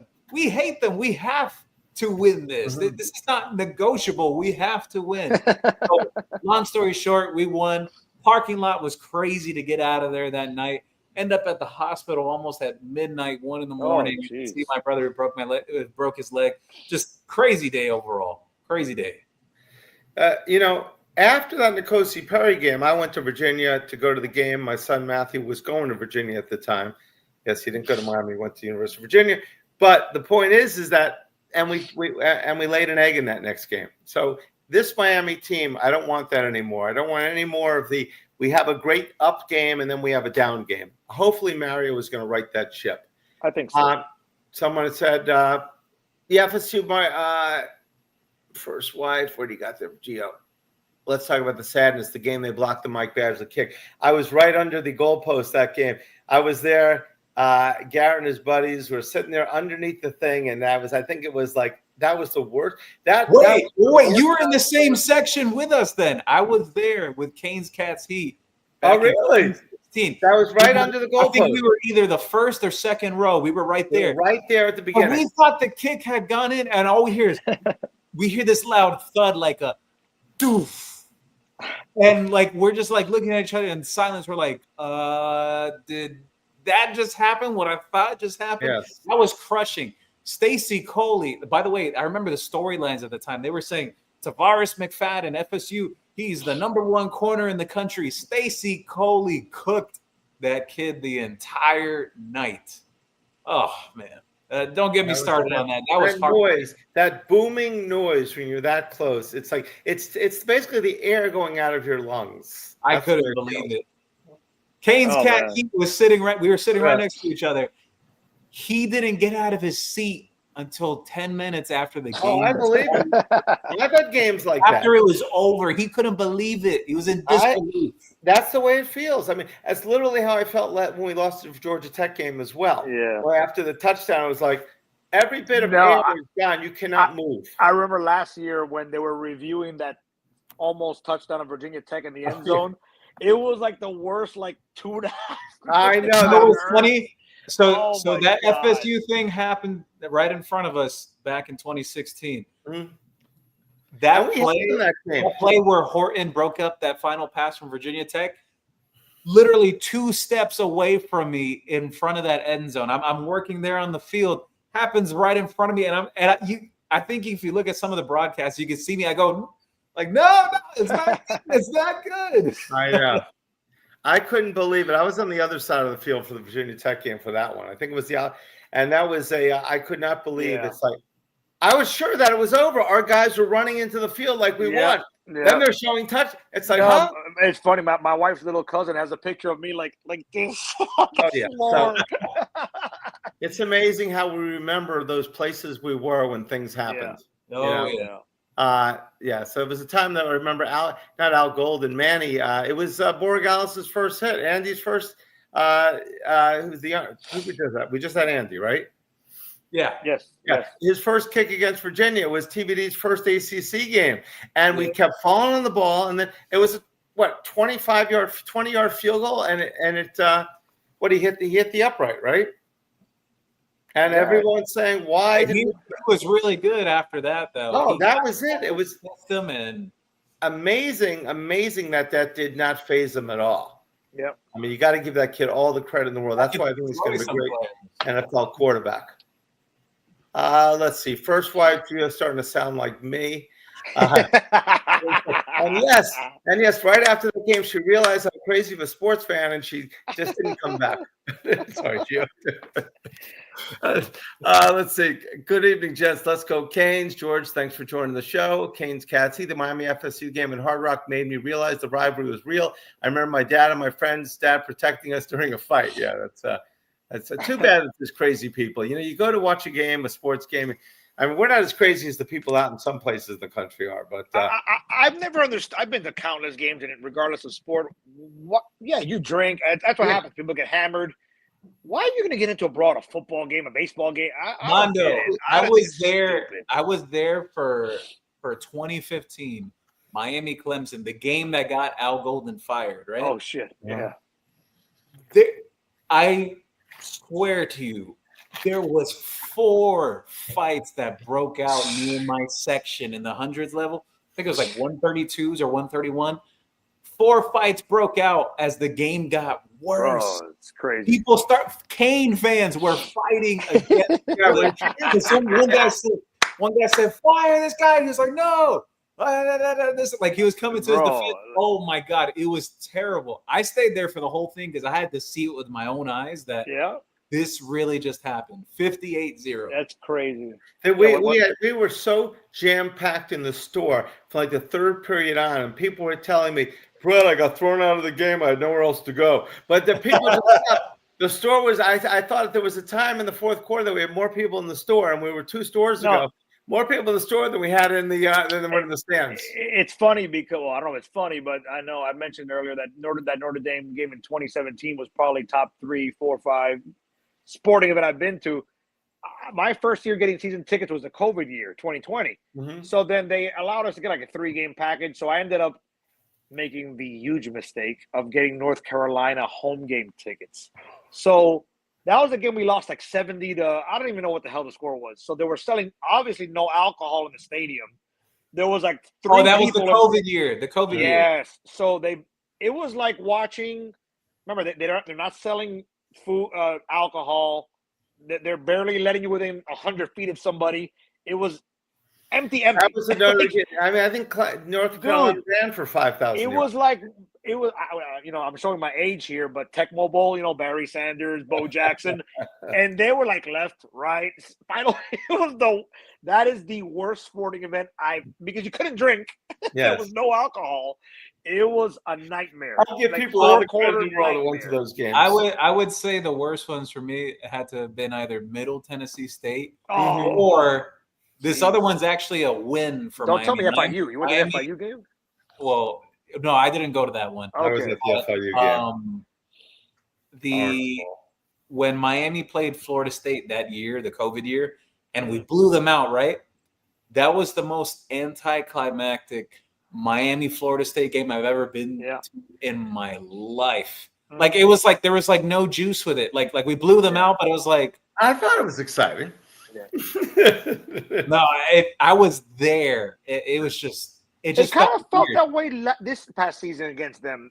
The game here, it kind of like halfway through the first quarter was like. I mean, Miami basically dominated them. They sold out to stop the pass, and we were like, all right, well, we're just going to run the ball all night. Yeah, everybody wants a close game. They want a blowout, but a blowout is anticlimactic and boring. We all know. I mean, we all want the game to come down to the last play, and we win.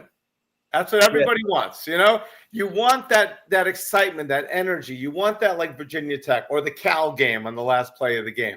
You want that excitement, but we all say the same thing. It's like, okay, we want the fourth quarter to be easy. We don't have to worry about anything. But then we're like, bored. I'm going to tell my grandchildren one day I stayed up until 2, almost 3 to watch a football game. And by the way, Mondo's in that group chat. There was 20, 30 people saying, no, this game's over. And I told people, I'm like, no, there's still time. The Cal game you're talking about? I think they could do it. Bro, everyone was calling me crazy, saying that was crazy. That was they were dead. I really thought we could come back. I said to Calvin, Cam's dad, I spoke to him the next day, and I said, amazing game. And he was talking about his jerseys that we're selling. And he said, Brett, I've always told Cam, you play till the end of the game. And Cam plays that way. He plays the same exact way. He does not waver at all. He plays the game the whole way, never gives up. And he didn't. That was That was when we knew he was really special. By the way, I heard a story through someone that would know. Right after he threw that crossbody interception, that everyone thought for sure the game was over. Mostly everyone thought. He went back to the sideline, right? And he told the guys, he's like, all right. He's like, that's fine, whatever. We're gonna come right back and we're gonna score now. Like, and the guys on the sideline looked at him like, are you crazy? Like what? Like, did you not just see what just happened? Exactly. That was, he threw a couple of them during there. That's his one weakness when he goes to throw that crossbar. He tries to do too much. But and that seemed like it was over right then. It's over. When he did that, you just felt like we're done. And got to give him all the credit in the world. That game was on TV the other day. I didn't see it, but it was. That's an all-timer. That was an instant classic for sure. Instant classic. That was an instant classic. Let's see. Taco, forgot to mention my dad almost got into a fight with a Canes fan in front of us that game until he came back and became best Taco's friends. a trip, man. Taco's a trip. Absolutely. Canes Cats, I've seen old teachers fighting in Miami FSU basketball games. Easily 7-year-old men swinging at each other. It's laughable. Blue, 2005, 2006, and 2008 were BS losses. Absolutely, 100%. One thing I do remember about 2017, there was some Notre Dame fans, but I don't remember any fights. Like, I don't remember anything like verbal a lot of times it's the home team's fault. I mean, I never understand. You win a game, you beat a team, and the home team is like, you suck. It's like, I want to know I beat the best team, but that's just it's the alcohol, bro. Alcohol cranks people up. Yeah, but in some stadiums, you see, I wonder, are there fights in stadiums that are no alcohol? Remember, people start drinking 3 or 4 hours prior. So there's no rule on that. Juan Manuel does, I'm afraid to read this. Does FSU Castellano have a Napoleon complex? He says the toughest defense he sees is at practice, and trash talks Alabama defense stating Saban isn't there anymore. Does he realize how small he is? I mean, I think the reason why he says some of that stuff, he's trying to amp up his team. They're coming off like a really of course. He just came in where he's Brendan calling right now. This is the Notre Dame Brendan calling 63-9. Beck gets picked off 6. Pick 6 like 3 times. 3 times. All right, no fly zone. All right. 63-9. I'm pretty confident. I know the secondary is good, but damn. I could see it 63-9. I actually could see 63-9, Brendan. So I do believe the Canes have a better chance of getting to 63-9, being on top. Let's see. Gio saw the light. I had maybe 10 people left in the stadium against Clemson. Do you guys think the crowd will duplicate 2017? Gilbert, thanks for joining us. Right now, Gio has predicted it will be bigger, better, faster, stronger. I think so. It's Labor Day weekend, opening game, everyone coming in from out of town. Absolutely, yeah. Well, I do know Canes fans, Mississippi, Cali, Atlanta, Georgia. I know them. They're friends of mine. So there's going to be a lot of people here for that game. Totally. Mullet, the Duck, losing close games when you're good is worse than getting blown up by 50 when you suck. I totally agree. I'm waiting for Duck to type in "run the ball." Come on, Duck. No, but I agree on that game. The game we lost in 2000 to Washington was a killer. The game we lost Notre Dame. The Notre Dame game, the Cleveland Gary didn't fumble game. When we lost that game, and even after the Cleveland Gary, we still tied the game. We could have tied it. You know what? You just reminded me. The 2-pointer. You guys know Steve Kim, obviously, right? Yes. I think there's a new Netflix documentary about Jimmy and the Cowboy or whatever. And it's true what he's told me, because he DMs me every now and then. If Jimmy would have stayed, how many more titles do we win? I'd say at least 2 to. He says, I agree with him. He says 2 to 3. I gotta agree with him, because I if Jimmy stays here and I go to the Dallas Cowboys, he builds probably like a Saban-esque like Alabama, if you ask me. How many do we win if Howard stays? I mean, do we win? Because I didn't think that Jimmy. A lot of people thought Jimmy, like Butch, was not the greatest game day coach, like Mario. That they thought Jimmy was better at certain things than actually the coaching aspect. Because we did lose close games too that we could have won. Obviously, we lost the Penn State game. Now, granted, that wasn't Jimmy's fault. That was more obviously Vinny's fault. We lost the Tennessee game. We could have been national champions. Those are 2 of them there. I mean, Dennis Erickson won 2 games, two championships, but he kind of took the team in the wrong direction. So Coker won a championship. Butch didn't, but Coker probably took it in the wrong direction also. So yes, I think we do win more. If they could have paid him if they were paying like they paid now, like they paid then, he would have stayed. It is crazy because I think it was like a Winn-Dixie or something. I can remember 2001. Like, I was actually with her. It's crazy. Back then, shopping while the game had started, we rushed home. We haven't won a title for 24 years. We need to come on, let's go. Let's get in that discussion. Let's get into that.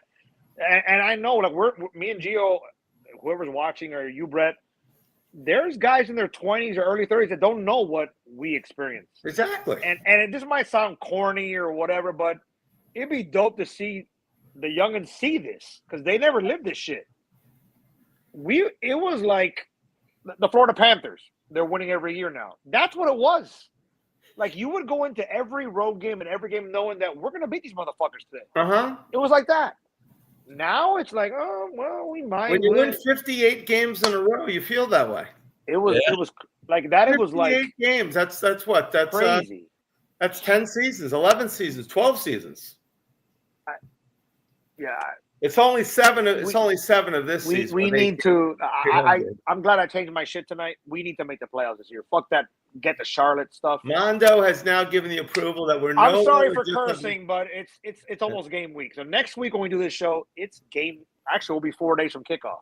Exactly. So that's where it's really gonna. Like, Gio's already hyping me up, but next Wednesday is 4 nights from kickoff. Like, that's like 38-17. We're there.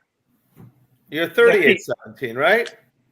All right, I'll take 30. Yeah, but hold on a second. That would be over the 54, 50 and a half. We're definitely going over the 54. We're definitely going 50. I think we could do it ourselves. Taco's first game was that UNC game that you brought up. That was the first game he ever left early, I should say. Duck says the Jalen Phillips game. Which game was that one? The Jalen Phillips? I mean, which one? Stump the panel. Dun, dun, dun, dun. No, Duck is a great guy. Duck's a trip. I love Duck. We'll see. Duck, you can fill us in on that a little bit more. Taco been in the FIU, COVID UNC, Middle Tennessee game, Kansas State game. Man, thank God for alcohol. I'm telling you, I sat in the UNC game. It was a barren, empty stadium. They were barely selling water. I swear to you. Like, the FIU game was the worst game, I think, for me, because it was back in the stadium that was formerly the Orange Bowl, and seeing Butch Davis doing the cramp. He was so happy. It actually had been cramp gate. He was cramping every play. Those guys seeing the quarterback missing wide open. Let's not even know that we've had matchups. The only good thing was after that, even though I always loved Butch, I don't think won another game for over a year. Well, you can never. That was his last hurrah. After that, he didn't care. He lost like 12 in a row. You can never fault a guy for obviously taking an NFL. Hindsight, as we say, hindsight's always 20/20. You can never fault a football coach for taking it's the highest level of the profession, right? It was his biggest. He said personally, it's his biggest regret that he had to burn him. Because imagine you leave, you went to the pros, but then you see 2001. They should have won in 02. They were robbed, clearly. Yeah. Even 03 was a good team until 03 we lost to LSU. Say again? LSU. We lost to LSU in 03, didn't we? Or was it 02? 03 we lost to LSU. But that wasn't for a title or anything. That was but we were playing really well. It was at the end of 2005. Yeah. The 2005, okay. But let's see. George Blanco, I will take the boring game. Yes, I'll take the win anytime. Also, I'll take a 1-point win, a 4. Will you take a 60-point win, Mondo? Now, if we win by 60, the next Wednesday after September 3rd or 4th, I'll be like the Joker. I'm like, exactly. I'll be happy. Exactly. Let's see. Norville came down with 3 days COVID 3 days before the game in 2020. Interesting. I do remember that. Last year, FSU game was the lame crowd was dead from Gilbert. Back in the day, the OB had cops in riot gear rivalry games. Yes. No, I will say that I was there last year. There weren't that many. Usually, it's a lot of FSU fans here. FSU, you know what? There was not going to that game. They were 200 last year. And they barely showed up because I was there. They barely showed up. We were all talking about it outside. Like, there's nobody here. There's no FSU fans here. Mondo, None of them you showed make up. Taco feel old. Marijuana. Traveling from New York. Taco. Gilbert's traveling from New York City. That's pretty cool. All right. Awesome. If we play in Charlotte, we go to the playoffs. Well, yes, I would agree on that, George. Duck is talking about the UNC game. That was the Jalen Phillips game. Did he get hurt that game? What happened again? He didn't get hurt. What happened? All right. And Blue win. Well, to that go ahead. No, I was going to say, wait a minute, because if we have 2 losses, and let's say we lose the ACC ship and get 3, are we still in? I mean, it all depends. We'll see. We'll see what happens. If we're there, Mondo, we're going to be crying. We're not even thinking of that. Okay, we're not losing this season. No, I'm not. At most 1 game. All right, so we've gone through 2 hours of questions. Thank you so much. Great audience participation.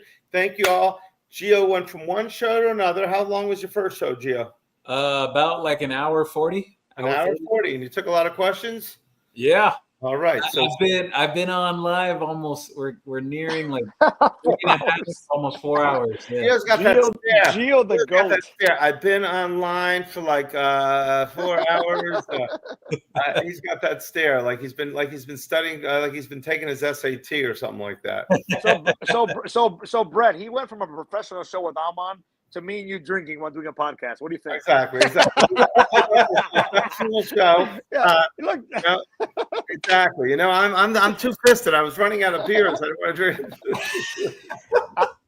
I won't make a comment about your beer selection, but we'll just leave it at that. So the Busch Light we were away, and they said Busch Light. They said take this Busch Light, and they put cold. So I had it in the fridge, and then I wanted Guinness the other day, so I wanted some Yingling Black and Tan. Yingling's good. Neither one of them were good. Hit the spot. So hold on. So this is for Robert. I'm stretching out now. Let's see. Jake 12-0. Absolutely, Jake. I will be happy 12-0. Get your orange gear at CanesWear and pack the rock. Absolutely. Blue, I can't wait. I can't wait. 2 weeks to go. Canes coming. Speaking of that, live at the FTSN network, please like and subscribe. Bobby and the team do a fantastic job. As we know, this is sponsored by CanesWear, the spot Miami and South Florida fans shop.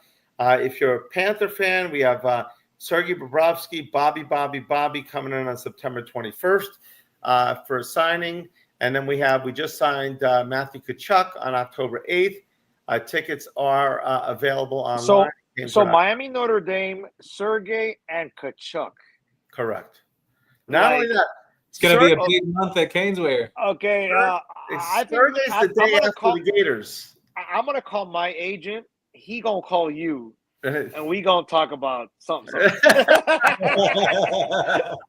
this is getting a little ridiculous already. Mondo, come on. If you only knew. I'm like, yeah, it is a funny story. What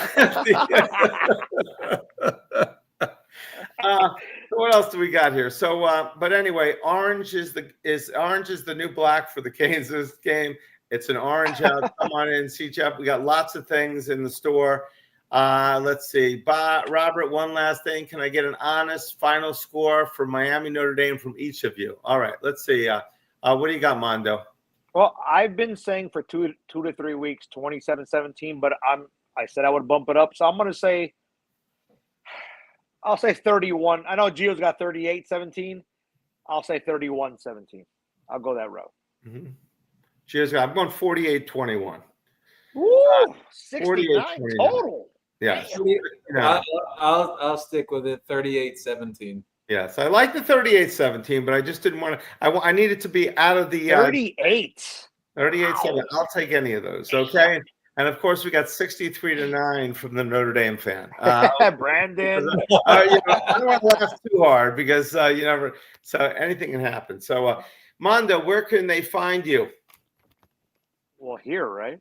Here, Jake's got 37. Yeah, unfortunately or fortunately, I got to be up at 5 a.m. for work, but hey, it's a blessing. So on X at Lakers Canes 305 with you guys here every week, and we got college. We didn't talk about it this Saturday.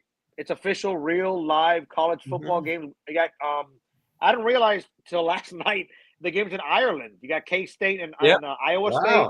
So we got it's at noon. That's a good game to watch if you want to bet, if you want to watch. And there's, I think, Hawaii, Stanford at night. Am I wrong? I believe. So it's 5 games, I think, this Saturday. So now you catch me on X. I'm always on here. I'm not everywhere like somebody on this panel, but Gio. But hey, we made it, guys. It's football season. I look forward to seeing. I know people hit me up today, like, "Hey, where are you tailgating?" Bro, it's football season. See you at the stadium next Sunday. I am so ready. Gio says it's going to be like 20. That's crazy to me because I experienced it. If it is, or even close, man, Notre Dame, if they beat us, I'll be like, yo. I think it'll I'll be tip my cap. I hate Notre Dame with every ounce of me. I'll do this. Yo, if you beat us in that environment. Exactly. Good point. I don't know what else to say, but that's about it. Good point. Gio, where can they find you? Everyone can find me everywhere. Damn it! Everyone can find me on here weekly on the CanesWear Podcast. Also, make sure to shop at CanesWear, Miami Fanwear, located at 2655 South University Drive, the place where all Miami fans shop. You can also find me on X at Gio Milian. You could find me on the YouTube channel as well, Who Wants Smoke. I have a weekly live show with Amon Richards. We were on just before this show. We were on almost like 2 hours. Ton of questions that we took. People are really excited about the season. I hope everyone stays safe. Get ready. Get excited. It's we're actually almost an hour away from it being just 10 days until game day. So it's right around the corner. But one last thing I want to mention, doing a show with Michael Yo and Alex Dono at the Fort Lauderdale Improv on August 29th at 4 o'clock on Friday. It actually starts at 4:30, but they suggest to arrive about like 4. All 3 of us will be doing a show out there. I know plenty of people have already told me they're coming. Gilbert actually just mentioned here in the comments that he's coming out there. I know some of my family's planning to go. Bunch of people have reached out to me. Head out there, August 29th. Maybe you're right. Lauderdale. Are you going to be doing stand-up too, Gio? No, but I plan to stick around. I plan to stick around for his show, though. He's hilarious.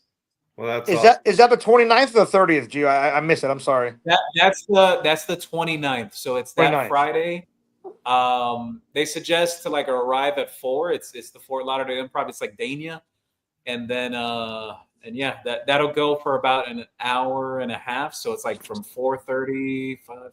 It's 4:30 to 6. It goes basically.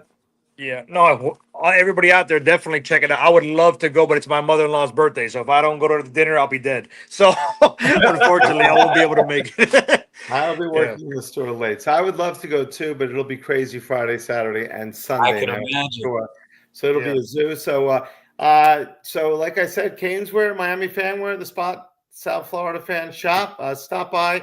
We will be crazy. Lots of great stuff. Still a ton of stuff coming in. We got the new convict shirts. We got the new Luck shirts. We got lots of stuff coming in. We're carrying several of the Adrian, the AB About the Fan shirts. We just got the new MIA shirt in. That's my boy, AB. Yes, absolutely.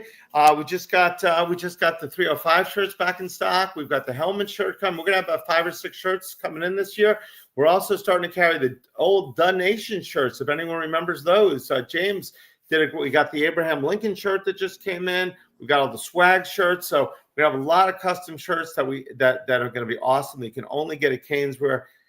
Hurricanes, if you're a Dolphin fan, Panthers, we got you covered at CanesWear. So appreciate all of our customers. And it's going to be an awesome season. We're all excited. We'll be here at least every Wednesday, maybe some extra days too. We're trying to figure out the schedules.